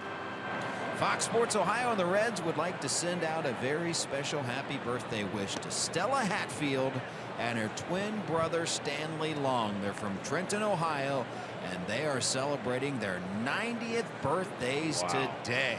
How about it? Happy birthday. How about that? Happy birthday indeed.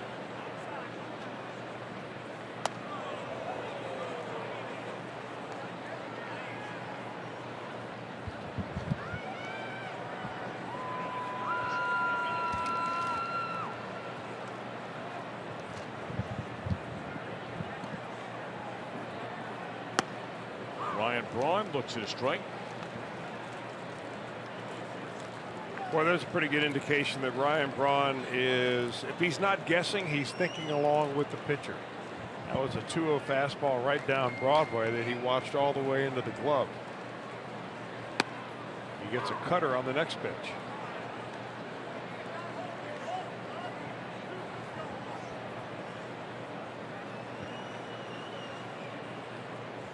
Two and two on Braun, who leads things off here in the Brewers' 5th inning.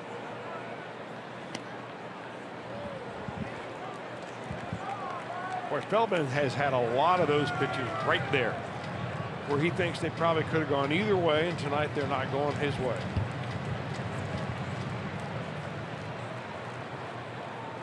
And 2 to Braun. Feldman has walked 4 batters in the game tonight, 1 intentionally. He had that lengthy battle the last go around, which he won against Braun. Got him on a strikeout, throw him out, double play.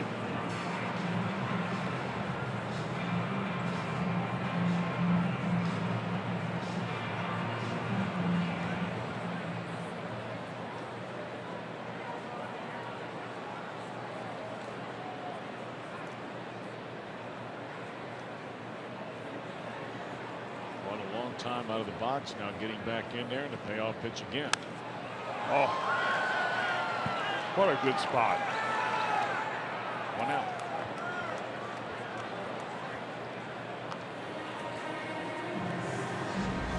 Little fastball right in on the hands right there. You take all the power away, and Ron pops it right up, fair territory.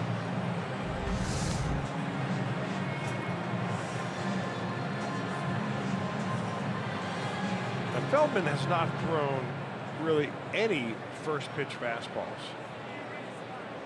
See what he does here to Travis Shaw. That looked like a cutter. This cutter is about 87, 88 miles an hour, and the fastball is just a little bit above 90.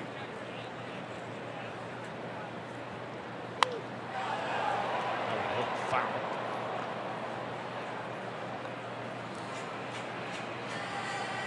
Shaw struck out and singled to center field.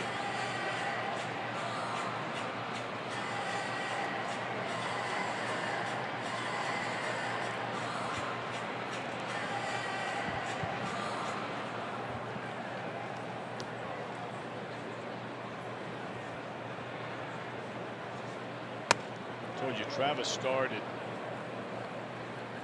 Kent State University. They had a real nice run there. Reached a College World Series.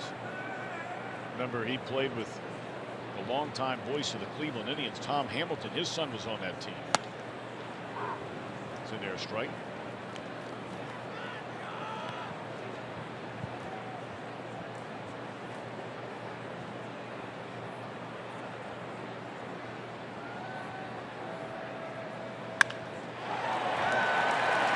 Got to hit. You know, the guy, the more I see Travis Shaw hit, the more I see kind of a throwback left-hander that just loves that down and in wheelhouse.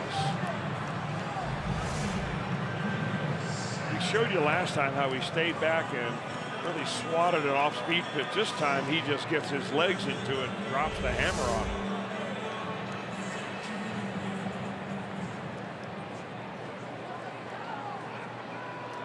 Been a good move for Shaw. I mean, he gets to come over here and play every day. Be close to home. Mom and Dad come around to see him a lot in the division, everywhere. Yeah, I mean, for Mom and Dad, it can't get any better now. And this young man loves, you know, his hometown. There's some people that love where they're from, and there's some other people that, you know, they're ready to move on. And, I mean, the Shaw family loves living in Washington Courthouse, Ohio.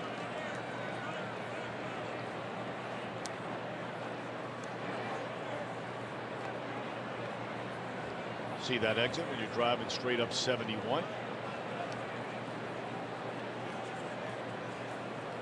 Once you get past Greater Cincinnati, it's really not a far ride at all before you'll see that Washington Courthouse exit. Well, they've got all the factory outlet stores, isn't it? Is that the exit? There are 2 exits actually up that way, and yes, one I've missed. You'll be making that drive a little bit in the fall this year, won't you?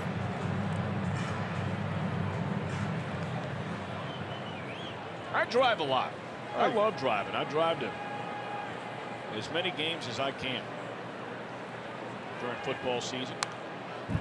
Had a couple of games in Cleveland last year. Saw the Cowboys up there. I love driving.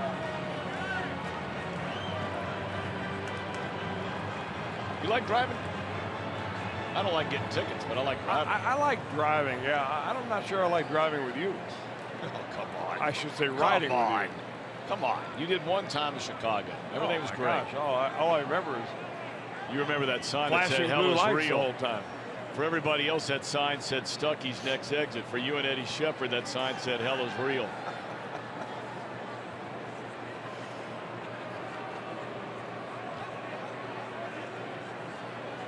I know those small towns, they really appreciate your contributions as you pass through. Knock on wood. I'm not saying a word. Good breaking ball there. Real good one. He's had no difficulty with Santana tonight.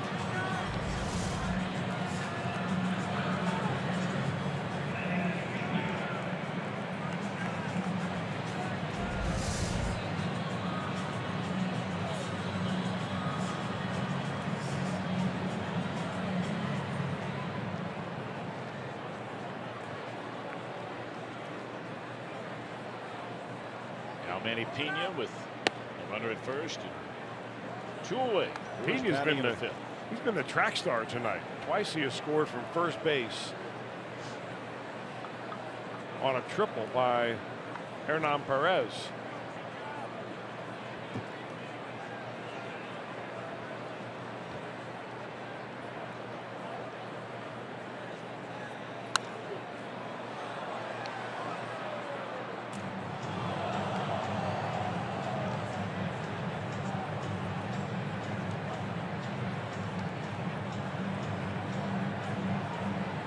The 100th pitch of the night by Feldman, and we're just in the 5th inning. We have seen a lot of that from this Reds pitching staff this year. Very, very high pitch counts. And not working very deep into games. Fly ball to right, and this will do it. 1 hit, 1 left. We have played 5, and the Reds trail 4-0.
Cincinnati for the annual Blue Door Bash Gala. That's Saturday, May the 13th at the Hyatt Regency downtown.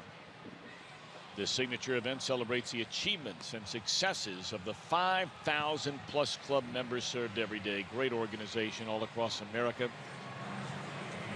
including Cincinnati, Ohio. Told you the SPCA Cincinnati has their big event this weekend too, if you're looking for something going on Saturday night over at the Sharonville Convention Center. I understand, Tom, that you are being honored at the gala this year. I was not bringing that up. I know that, and you probably didn't even know that I knew that.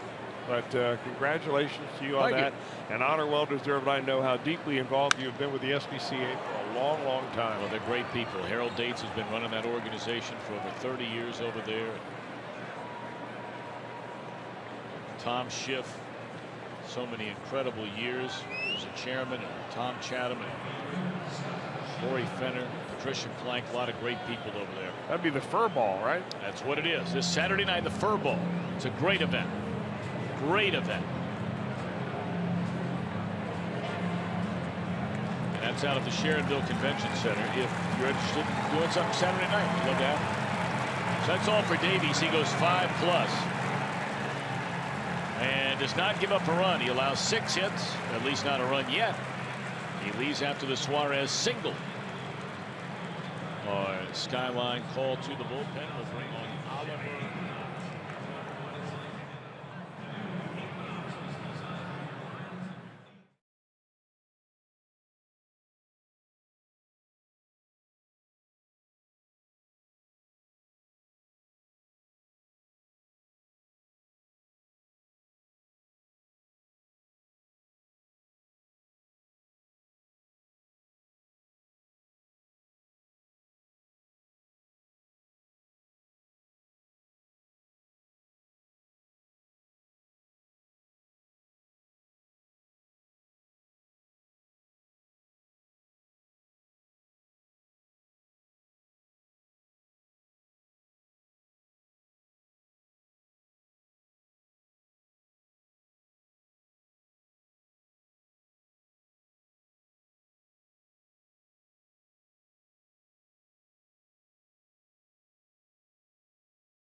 It's hard to believe this young man only went 5+ innings tonight, isn't it? Well, you know, I think that Craig Counsell knew something because he had relievers warming up last inning. Yeah. Because maybe he just thinks that Zach Davies is right now a 5-inning pitcher and wants to get him out of there and turn it over to the bullpen. And the Brewers have turned it over to the bullpen an awful lot. In fact, there's only one team in the league whose relief corps has worked more innings than the Brewers, and that would be the Reds. 86 innings for the Reds this year, relievers, and 79 for the Brewers. Davies strikes out 6, walks only 1. That foul ball got a big chunk of Manny Pena.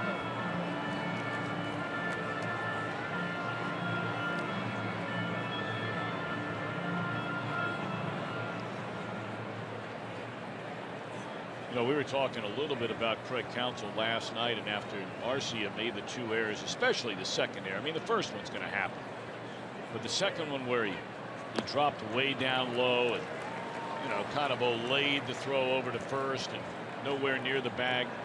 And you and I made the comment at the time, as you look at the numbers on Oliver Drake, that that's the kind of thing Craig Counsell would address. Now, a manager will never come out and say, I'm benching a guy tonight because of that, but Arcia is not in the lineup tonight. Oh, there would be some managers that would have said that. Your old maybe buddy, none of Dick them. Williams. Well, he would have, yeah. In fact, you'd have read about it in the paper. Maybe none managing now. No way now.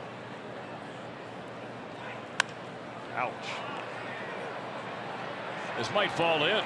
Nope, Braun got a good jump, and he runs well. He's going to fire into first base, but not going to be in time. Oh, you're playing Shepard pretty deep anyway because of his power opposite field. He does run well. There are very few managers, you look around baseball, that have the kind of security. Everybody's so worried about making somebody mad in this day and age or ruffling a few feathers. Buck Showalter might say it.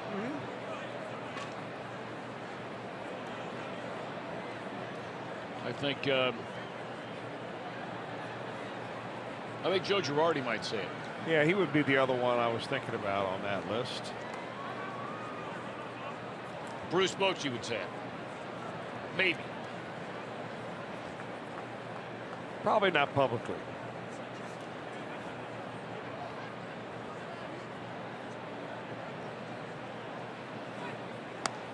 Terry Collins? In the day. Yeah, not anymore. Yeah, not anymore.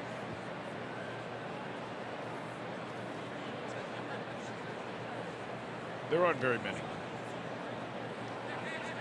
And there's some out there that would say that's progress. Agents would say that's progress.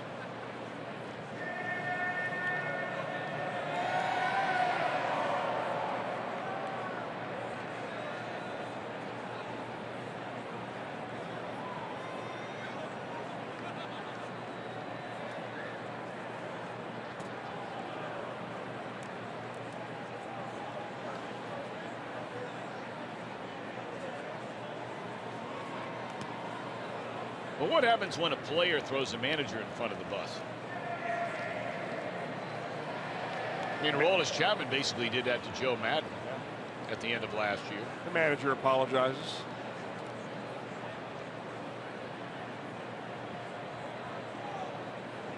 But Counsell has a couple of years left on his contract. Very popular here, grew up here, has lived in the same town his entire life. Even in the days when he was playing in Florida, Arizona, he would always make his way back here to Milwaukee, live in the winter, where he and his wife Michelle, they have 4 kids they're raising right here.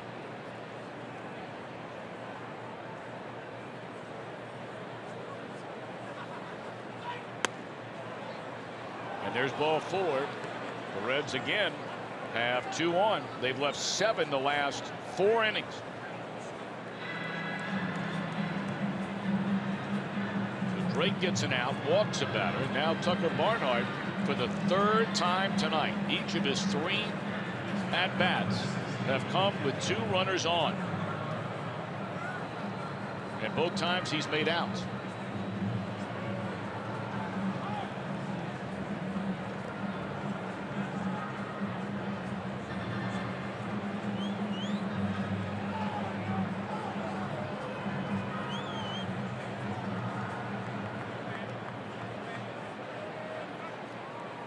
Scooter Gennett has moved into the on-deck circle. That's the pitcher spot. Scott Feldman. So you got to believe his night's over no matter what. There's 1. There's 2. We'll see if Feldman comes back out.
series kicks off with Kaleo. That'll be Friday, May the 5th. They'll be performing hits like Way Down We Go and All the Pretty Girls. Kaleo will be live in the ballpark. There are a variety of ticket packages available, including on-field passes, VIP experiences. Visit Reds.com/Kaleo, K-A-L-E-O. Robert Stevenson,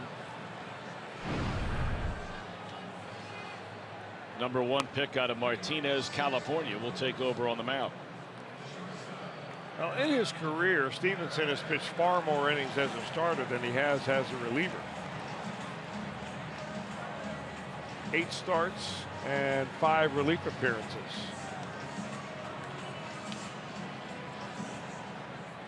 Right now, Cody Reed and Robert Stevenson, guys that the Reds probably at some point are going to want to take another look at as starters, but their fit presently is in the bullpen.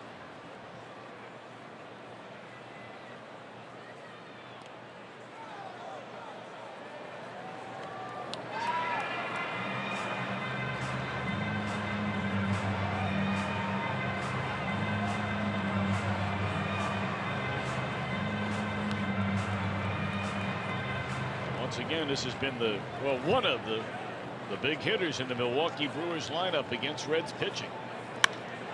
And this one is driven into straightaway center field. This is unbelievable. I mean, this is unbelievable.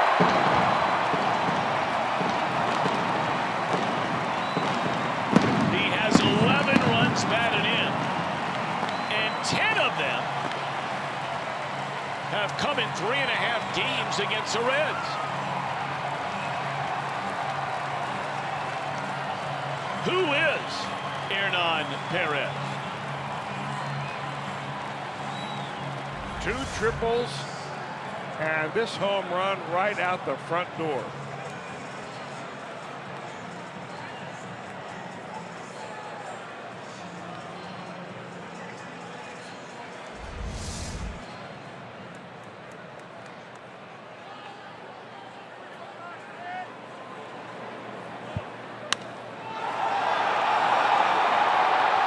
Racing back to the wall, and it's off the top of the wall for Keon Broxton. They nearly went back to back.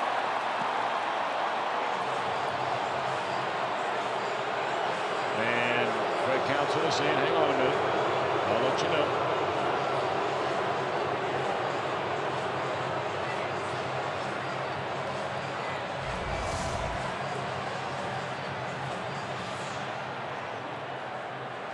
That looked like it was straight off the top of the padded wall. Did it? Yeah. I'd be surprised if he... They've only got 30 seconds. You got to be pushing that. He wants the review action. It looked like you saw an indentation on that padded wall at the very top of it. At least I thought I saw it, but who knows? We'll look at it again. See if you see the top of that padded wall compress.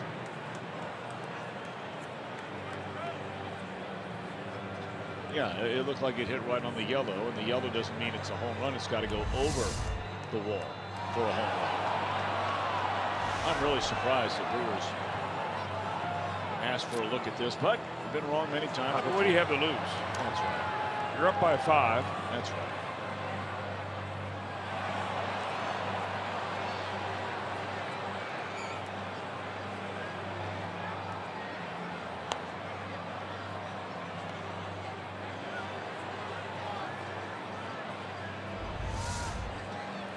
That is the best look we have. That does look like it went off the yellow. That's the Kentucky duo, and that will be Greg Gibson and Sam Holbrook. Greg Gibson's going to go over and talk to Brian Price, and Holbrook will go over and talk to Craig Counsell. Call is confirmed.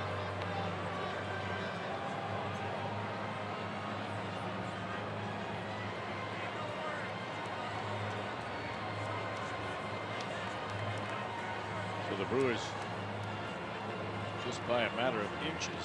Just missed going back. I know that Tom, that there are people up there saying, well, wait a minute, that Greg Gibson's not really from Kentucky. He's from Ironton, Ohio, the Portsmouth area. He was born there because that's where his mom's GYN had an office and the hospital. And he's got a farm in Kentucky. Make no mistake about that. How about that? Nick Franklin now batting for Oliver Drake, who gets the final 2 outs in the 6th. Actually, he got all 3 outs. I beg your pardon. It's a double play that ended the inning.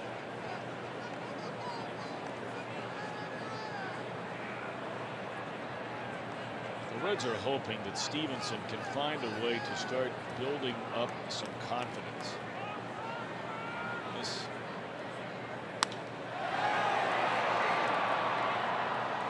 dropped in right by Shevler.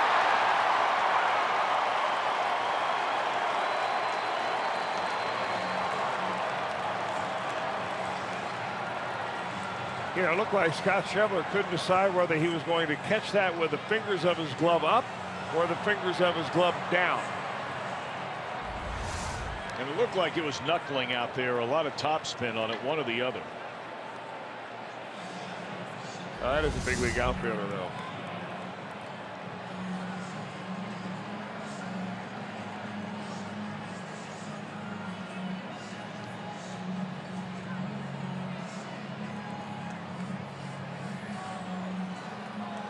Talking about Stevenson trying to get some confidence. I mean, you walk in, the first batter you face, bang, home run. Next guy nearly leaves the yard. Now you get an error behind you, and next thing you know, it's 1st and 3rd and nobody out. Runner takes off for 2nd. He'll get there easily. Franklin with no throw.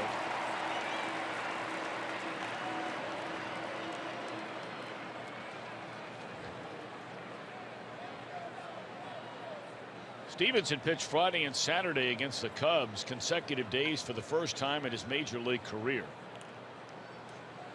On Saturday, threw a perfect 8th inning and then allowed an RBI to Hayward. He allows a base hit here to Votto. And 2 runs are going to come in and score. Well, did he forget what the situation was out there? I mean, Ryan Price has got to be wondering what is happening in this inning. You get a drop and then you just loft the ball back into second base while the guy's scoring. He did bobble it. Well, he took a look and apparently saw the runner was already headed home. Well, it's got to be a single and an error. Yeah. Well, apparently not. I mean, he got charged with an error on the play before. Well,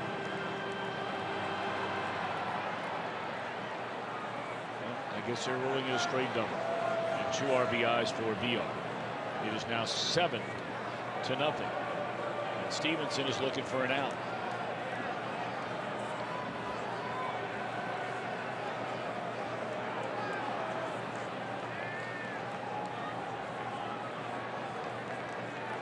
Of course, on Friday night, Robert got the loss.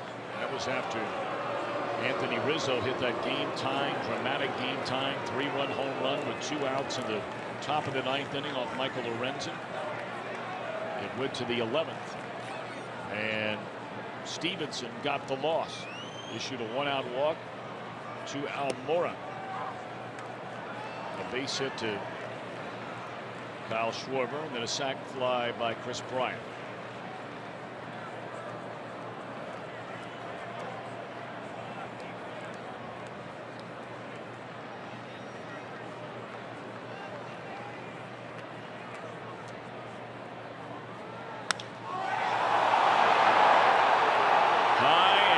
To right, and Davis has done it again. His 8th home run against Reds pitching.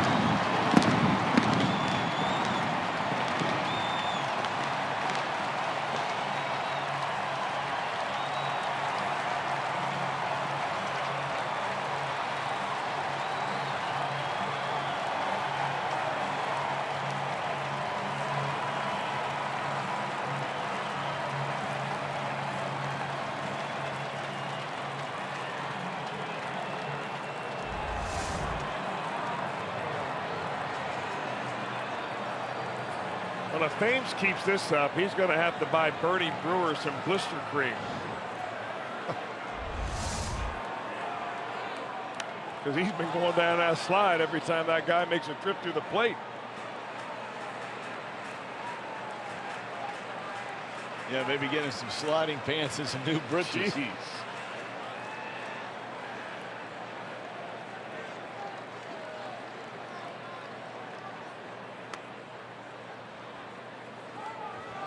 A 5-run explosion, just like that. Home run, double, error, double, home run.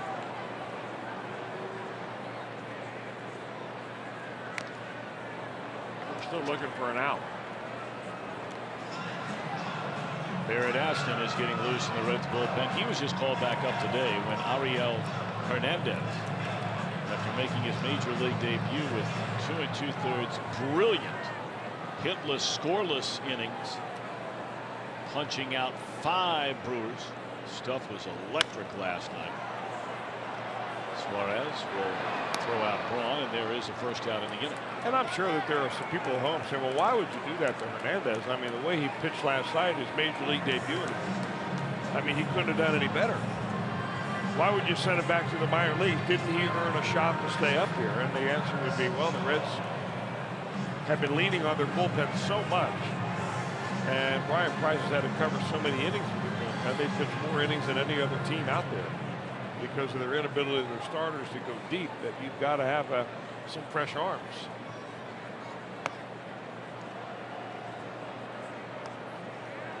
You know, the more you think about the situation the Reds are in with this starting rotation, I tell you, this is a really tough time for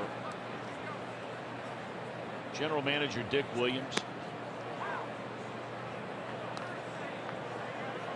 his very, very close advisor Walt Jocketty, the manager Brian Price, pitching coach Mac Jenkins, because there's a base hit by Travis Shaw. That's his 3rd straight hit. Because let's be honest about it, you know, I think although the team is not saying it, as Jenkins will come out and talk to Stevenson, I don't think there's any way in the world you're going to see either Homer Bailey or Anthony DeSclafani before the month of July. There's just no way. Right. I mean, last we heard, and we're not getting daily updates, but Homer Bailey's not even thrown off a mound yet. He's throwing long toss. Anthony DeSclafani has not even started a throwing program at all.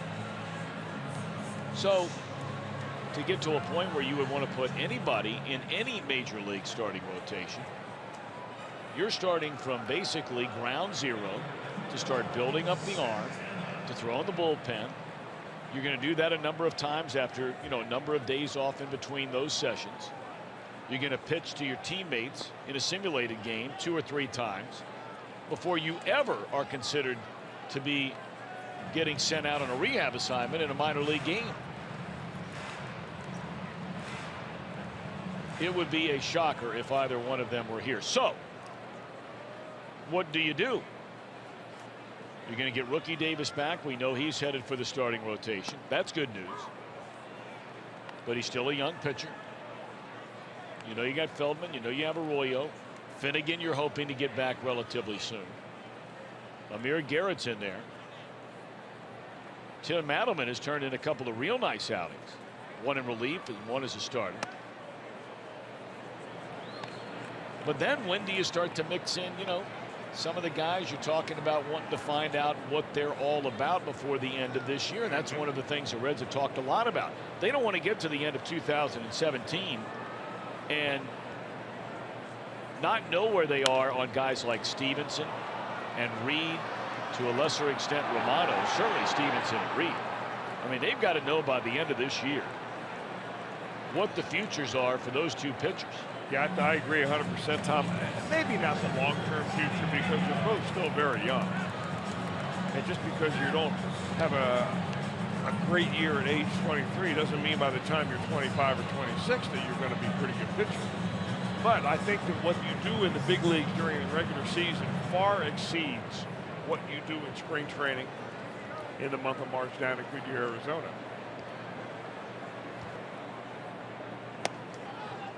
And a lot of these pitchers are getting opportunities. I mean, this is going to be an ongoing audition all year long with a revolving door. And there are other pitchers in the minor leagues that we have not seen yet. We've heard of, we've seen them in spring training, but we've not seen them up here during the regular season that are bound to make a stop up here sometime this year. Yeah, I mean, if you've got guys you brought up already from Double-A, why wouldn't you bring up somebody else from Double-A if they're on your roster?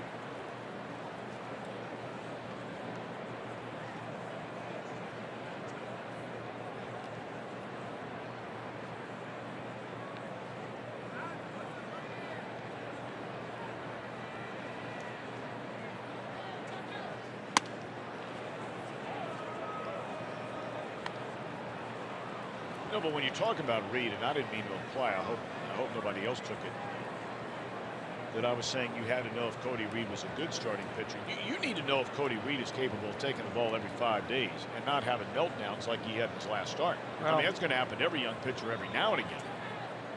Yeah, and I think we got a long way to go. Sure. I think before you render a decision on Cody Reed. Yeah. And the only way you find that out is that you keep running them out there. And that requires patience. But at the same time, this is the year in which you are designed to have patience. And we're getting a double switch. That's all for Stevenson. He faces 9 batters.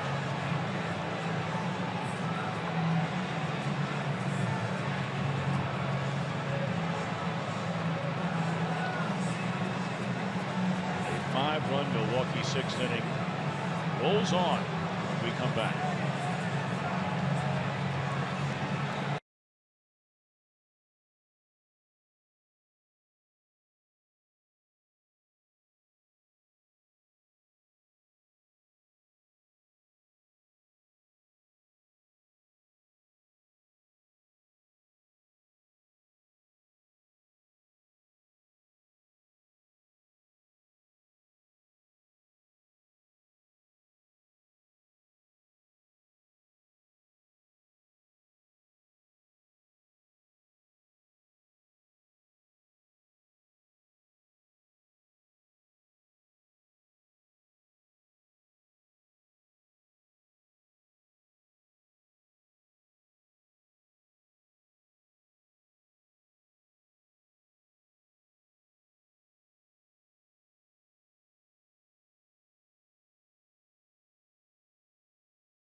Be part of the double switch with Robert on the way out. Arismendi Alcantara takes over at shortstop, replacing Zach Kozar, and now taking over on the mound. Just brought back up yet again, 3rd time already this year for Barrett Aston, I beg your pardon.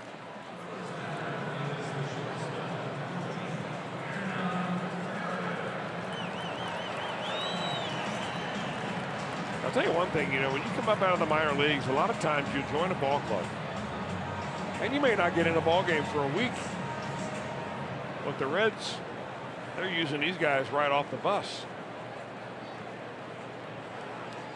Well, they have to because everybody else pitched the night before. Yeah. I mean, the Reds had to go through the game last night. Thank God for Ariel Hernandez, because they had to use Storen and Lorenzen. Day before that, they used Iglesias for nearly 2 full innings, Peralta for an inning and a 1/3.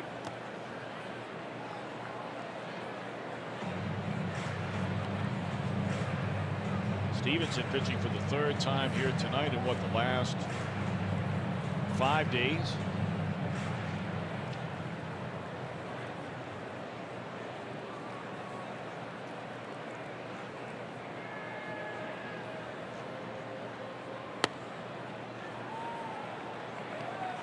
And I'm sure Robert Stevenson has to be wondering, Chris, down in that dugout, you know, what is next? He's given up runs now in 3 straight outings. Tonight by far the worst. But this was quite reminiscent of the game, minus the control issues.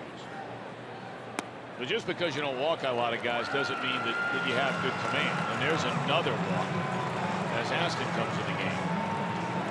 But with Robert Stevenson, what is next? I mean, there's no way right now, is there, that they could run him out there for a start? Well, I think, you know, one of the things you do when you pitch out of the bullpen as a young pitcher is that you earn your way into the starting rotation. So I think that that question answers itself. He is pitching out of the bullpen for the first time in his young career. And some might argue that, hey, you know, that's where Stevenson's more confident pitching as a starting pitcher. It's all he's ever known. And I'm sure there's some validity to that comment.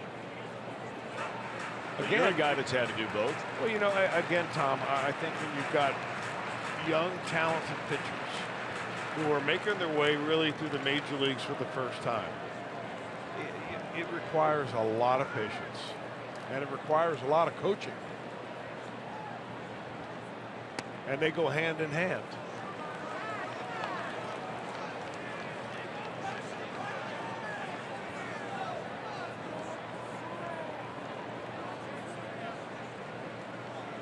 And you're talking about hands-on stuff here, right?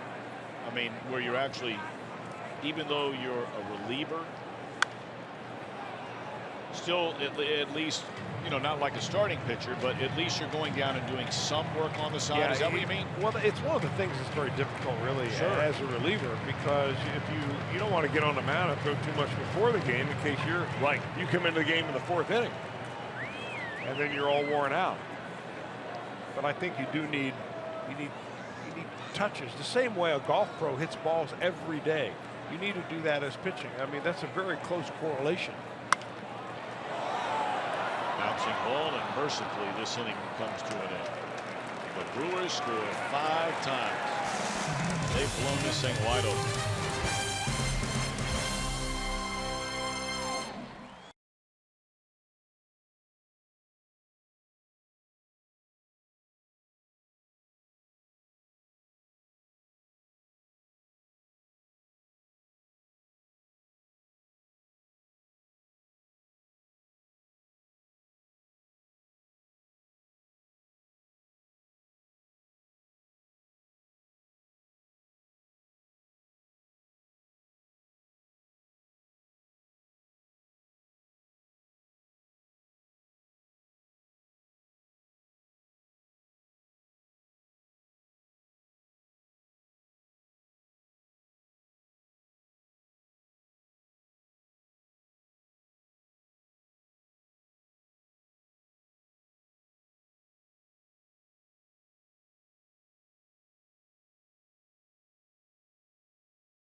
Take a look at our Honda game summary, and again the story tonight, the duo of Hernan Perez and Eric Thames. Perez back-to-back triples, knocking in runs in the 2nd inning and the 4th inning, then played long ball in the 6th.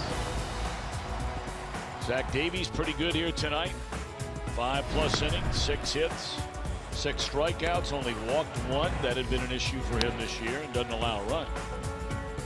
And then Thames, a franchise record in the month of April for the Brewers. His 11th home run, 8 of the 11 have come against the Reds. He has homered in every game he has played against the Reds, this being the 6th of the year.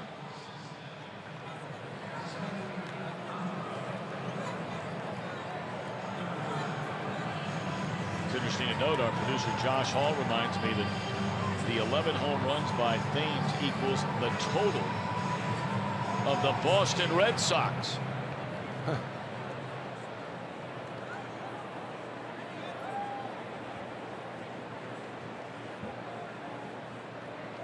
Tommy Malone, he started a game against the Reds, you may remember, in Cincinnati. Threw the ball pretty well against him. Picked up the win, I think.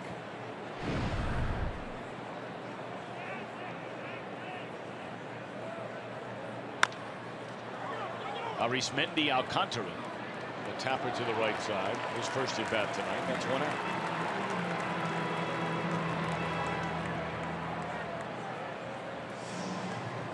We're in the 7th, and the Brewers lead 9-0.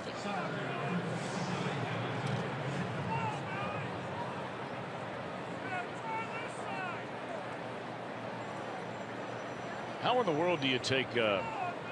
How do you take Hernan Perez out of a game?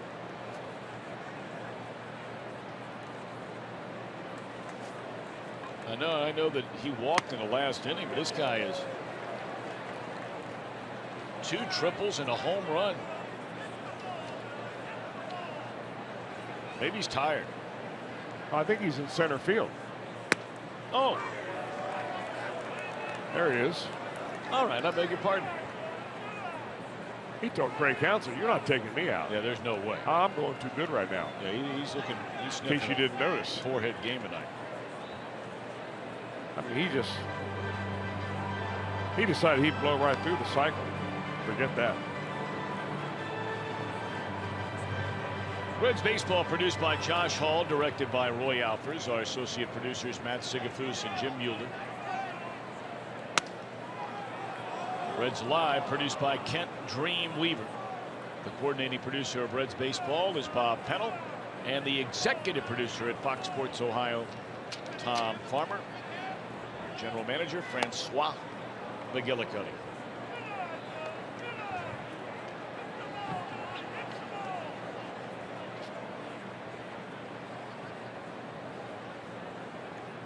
Billy Hamilton has struck out all 3 times tonight. And now 4th.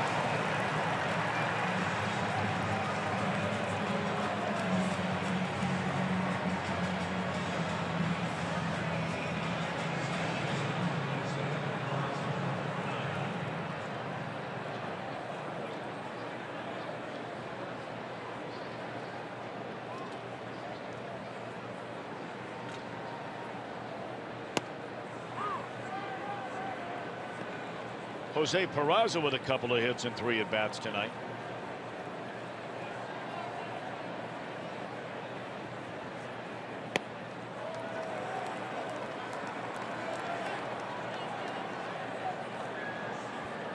With the Reds being down 9-0, this is starting to look like it might be the first time since losing on opening day where the Reds would be under 500. There's strike 3. 9-0 Milwaukee in front.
Weekly. After getting his first win, Bronson Arroyo has officially joined social media.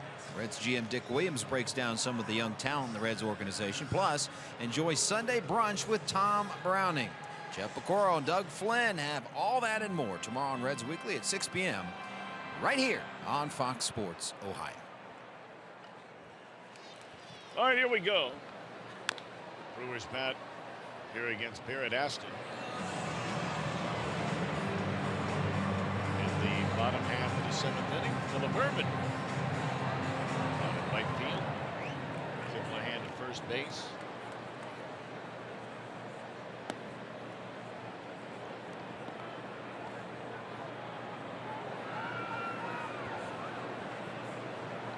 If I am not mistaken, I think this is the first time that Philip Urban has played the field in a major league game. He's pinch hit a couple of times. So good for him. I think you're right about that.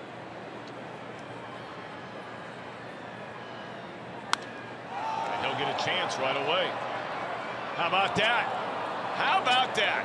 And held on. Nicely done, young man. Sliding grab on that sinking liner. His first try in the big leagues, and a dandy.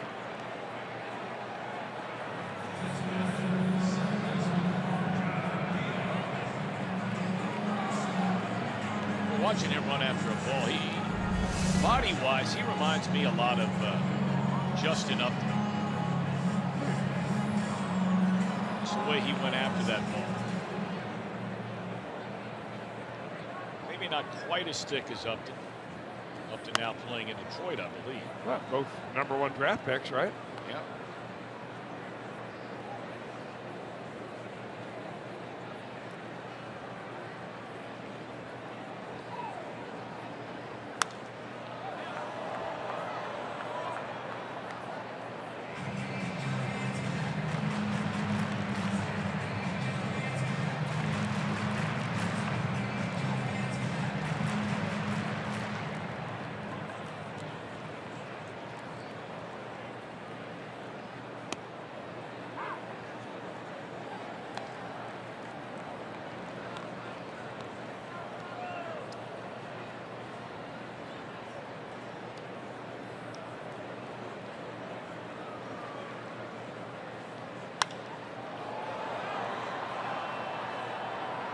BR has had a good night, and those have been few and far between for him this year.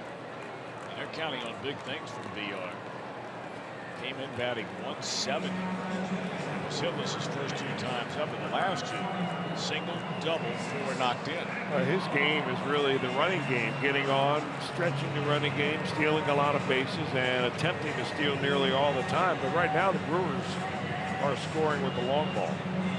Now, I brought up earlier, I thought Perez was out of the game for a minute. Guess who is now out of the game? Thames. Aguilar batting for him in a 2-hopper. Is that at the request of the Reds? Maybe.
I thought the same thing. All righty, Brian. Thank you very much, pal. Look forward to seeing you in the post-game show coming up here shortly. Tommy Malone on the mound for his second straight inning. Top of the 8th. 9-0 Brewers. Tip by hand bats for the first time.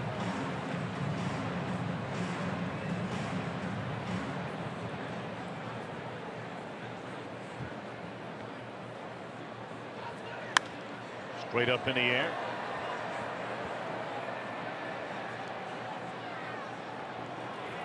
So Arcia is it short. Franklin now in left, and the night is over for Ryan Braun, and Aguilar takes over at first.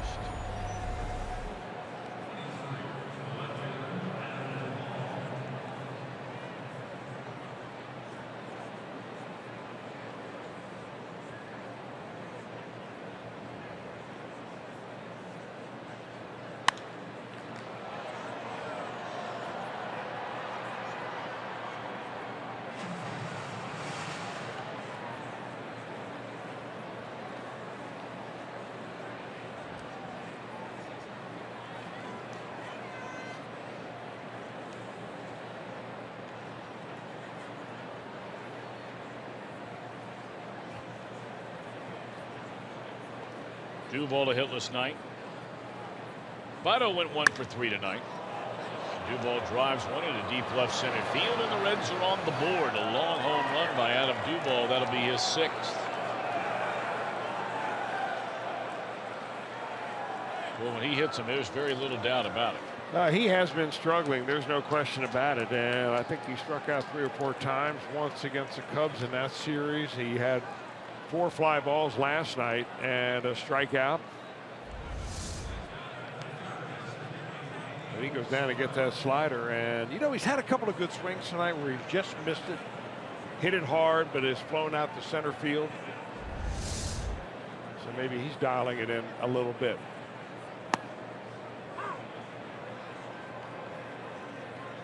Now when you're down by 9, you're looking for silver linings.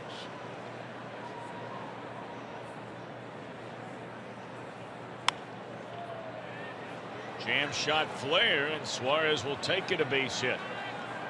It's a second hit tonight for Eugenio.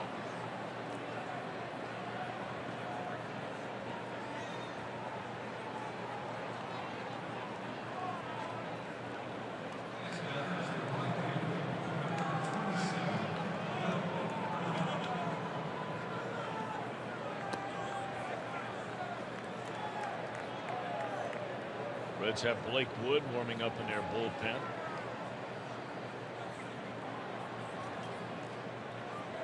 And here's Phillip Ervin. Let's see if this young man get his first major league knock.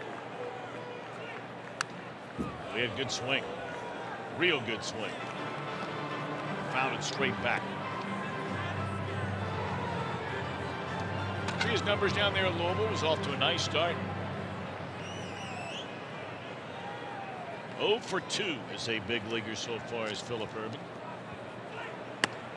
Fastball off the inside corner.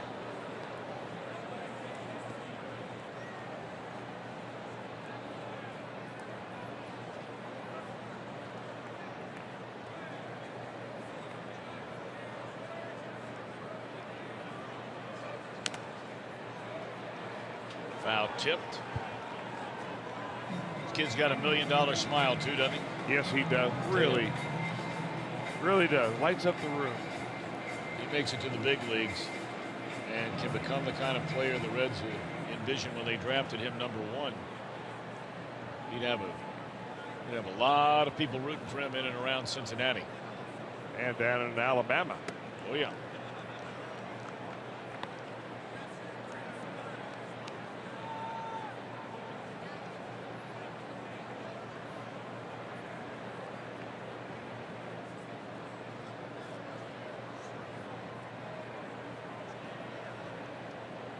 Just 24 years young as Ervin. And again, right on that pitch, but fouled it back.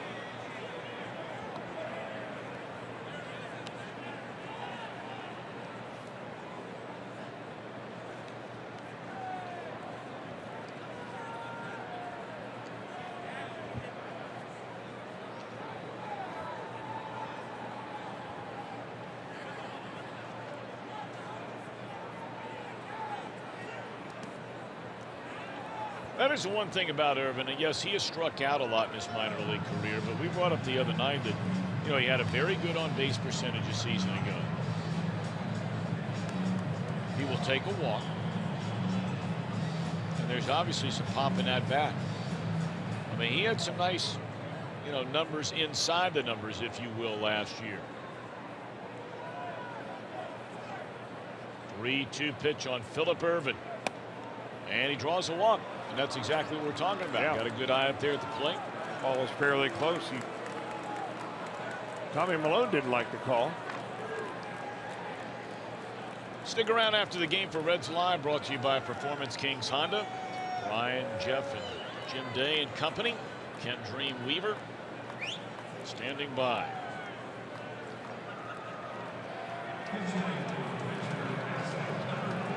Nationals have jumped all over Colorado. They waited a while to get that one started.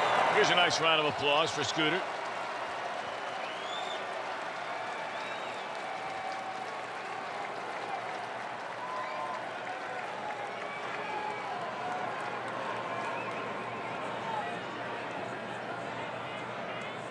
Played his entire career with the Brewers until they turned him loose. The Reds scooped him up right before the start of the regular season. About a week prior. Cubs shut out the Pirates tonight 1-0. And Toronto in the 7th inning leads St. Louis 4-2. We were talking about the Nationals. They waited a while to get started out in Denver. They are batting in the 2nd inning with a 7-0 lead. Who do they think they are, the Brewers? Tell you, that's two of the best teams in the league so far this year in the National League. Nationals about 13 wins. I think only one other team in baseball. Colorado has one more. Yeah, wow. 14. You're right.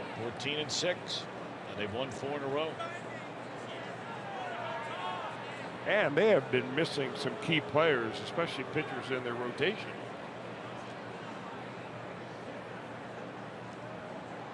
I'll tell you, they've gotten fat at the expense of the Giants. The worst start in a long, long time for the San Francisco Giants. I think it's the worst start they've had since they moved out there. They got a win last night. They were 6-13 going into play last night. Strike 3 call to Jeanette.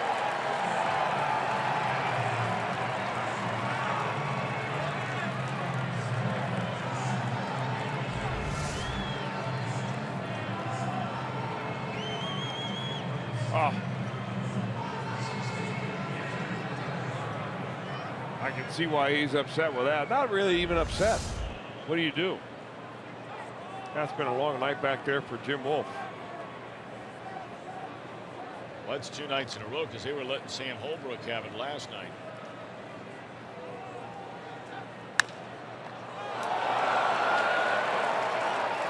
Inning over.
with you. Well, for that matter, every day. Arrive early. Be one of the first 20,000 fans to receive a Star Wars t-shirt thanks to Kroger Home Team Brands. Reds and the Giants, Saturday, May 6th. You can be there as low as $12. Visit Reds.com.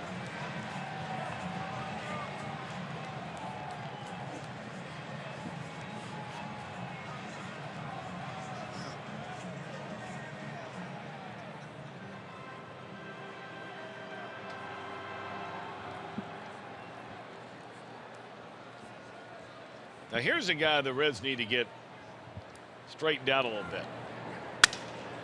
That's a good way to start. Shatters the bat of Arcia, throws him out. And that's Blake Wood. He's had much better control so far this year. But he's been hit a little more so far this year. It's very, very early. Not implying there's anything wrong with him for the long haul, but those are just the facts. You can see that, a couple losses already. He struck out 10 and walked only 1, but the opponent batting average down there at 324. Yeah, but you're exactly right about needing to get him going because he's one of the guys that they lean on towards the end of a ball game. I mean, he's not one of these guys that's normally pitching in a 9-1 blowout. They could use to get Tony Cingrani back.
Three singles in a row for Travis Shaw.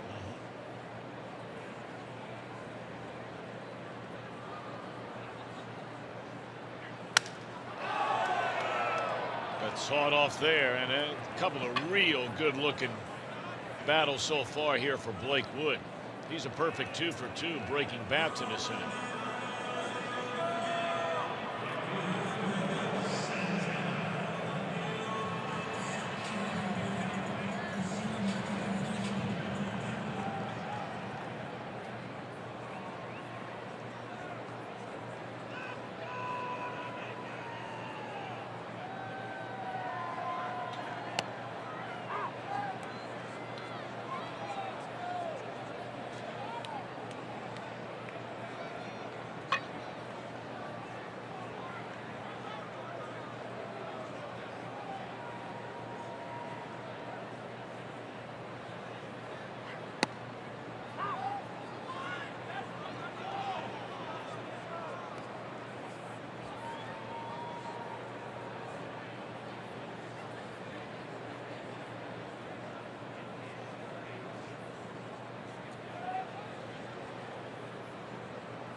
So 2 down here in the bottom of the 8th inning. Reds will have one more shot at him, trailing 9-1.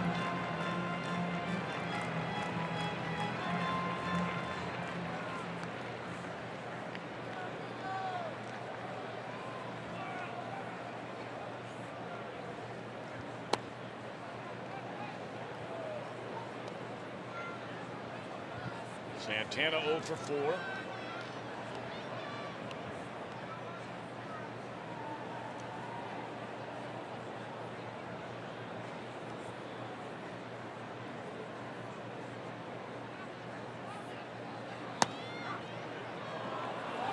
And 0 for 5, and another player complaining about the balls and strikes.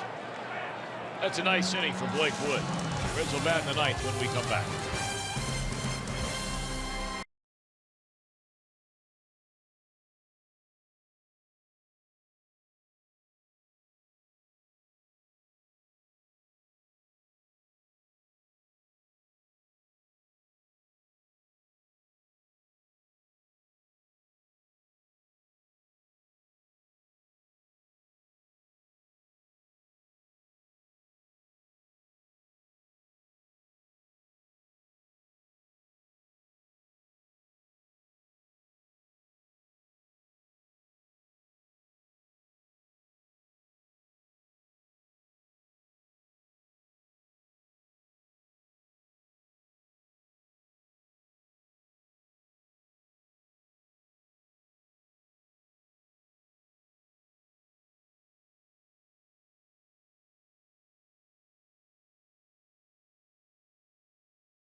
We'll get ready for Reds action. 30.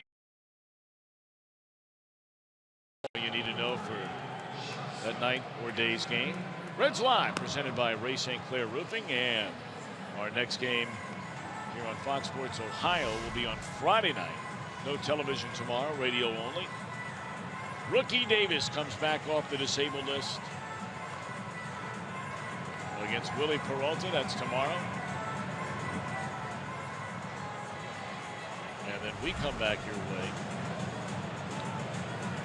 7:30 Eastern time on Friday night. Tim Adelman against Lance Lynn, the first of 3 against the Reds. Tommy Milone has had 1 major league save. If he gets the final 3 outs, he'll get a save in this game because he pitched the final 3 innings of a game. An old-fashioned save. That's right. Alcantara bats for the second time. His only save for Milone came pitching for the Minnesota Twins. And that was in 2015. In fact, that's his only professional save.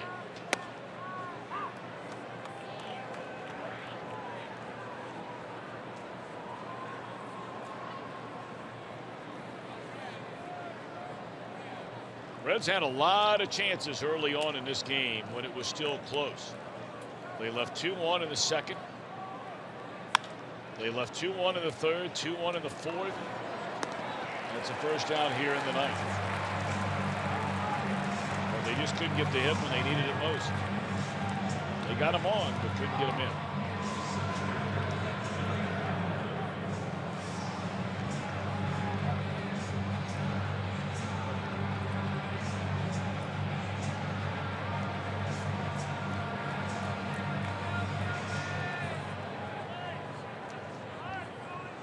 I would imagine Billy will be swinging very early in this at bat.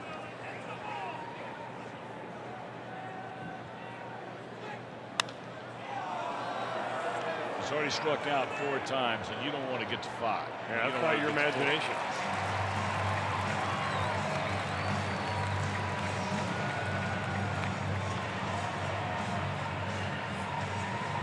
So between now and tomorrow, does Brian Price, reconsider the way he's been stacking up this lineup? But with Zach Kozar continuing to swing the bat well, Schebler at least walked twice tonight. He didn't get a hit, but he got on base. Peraza does have 2 hits.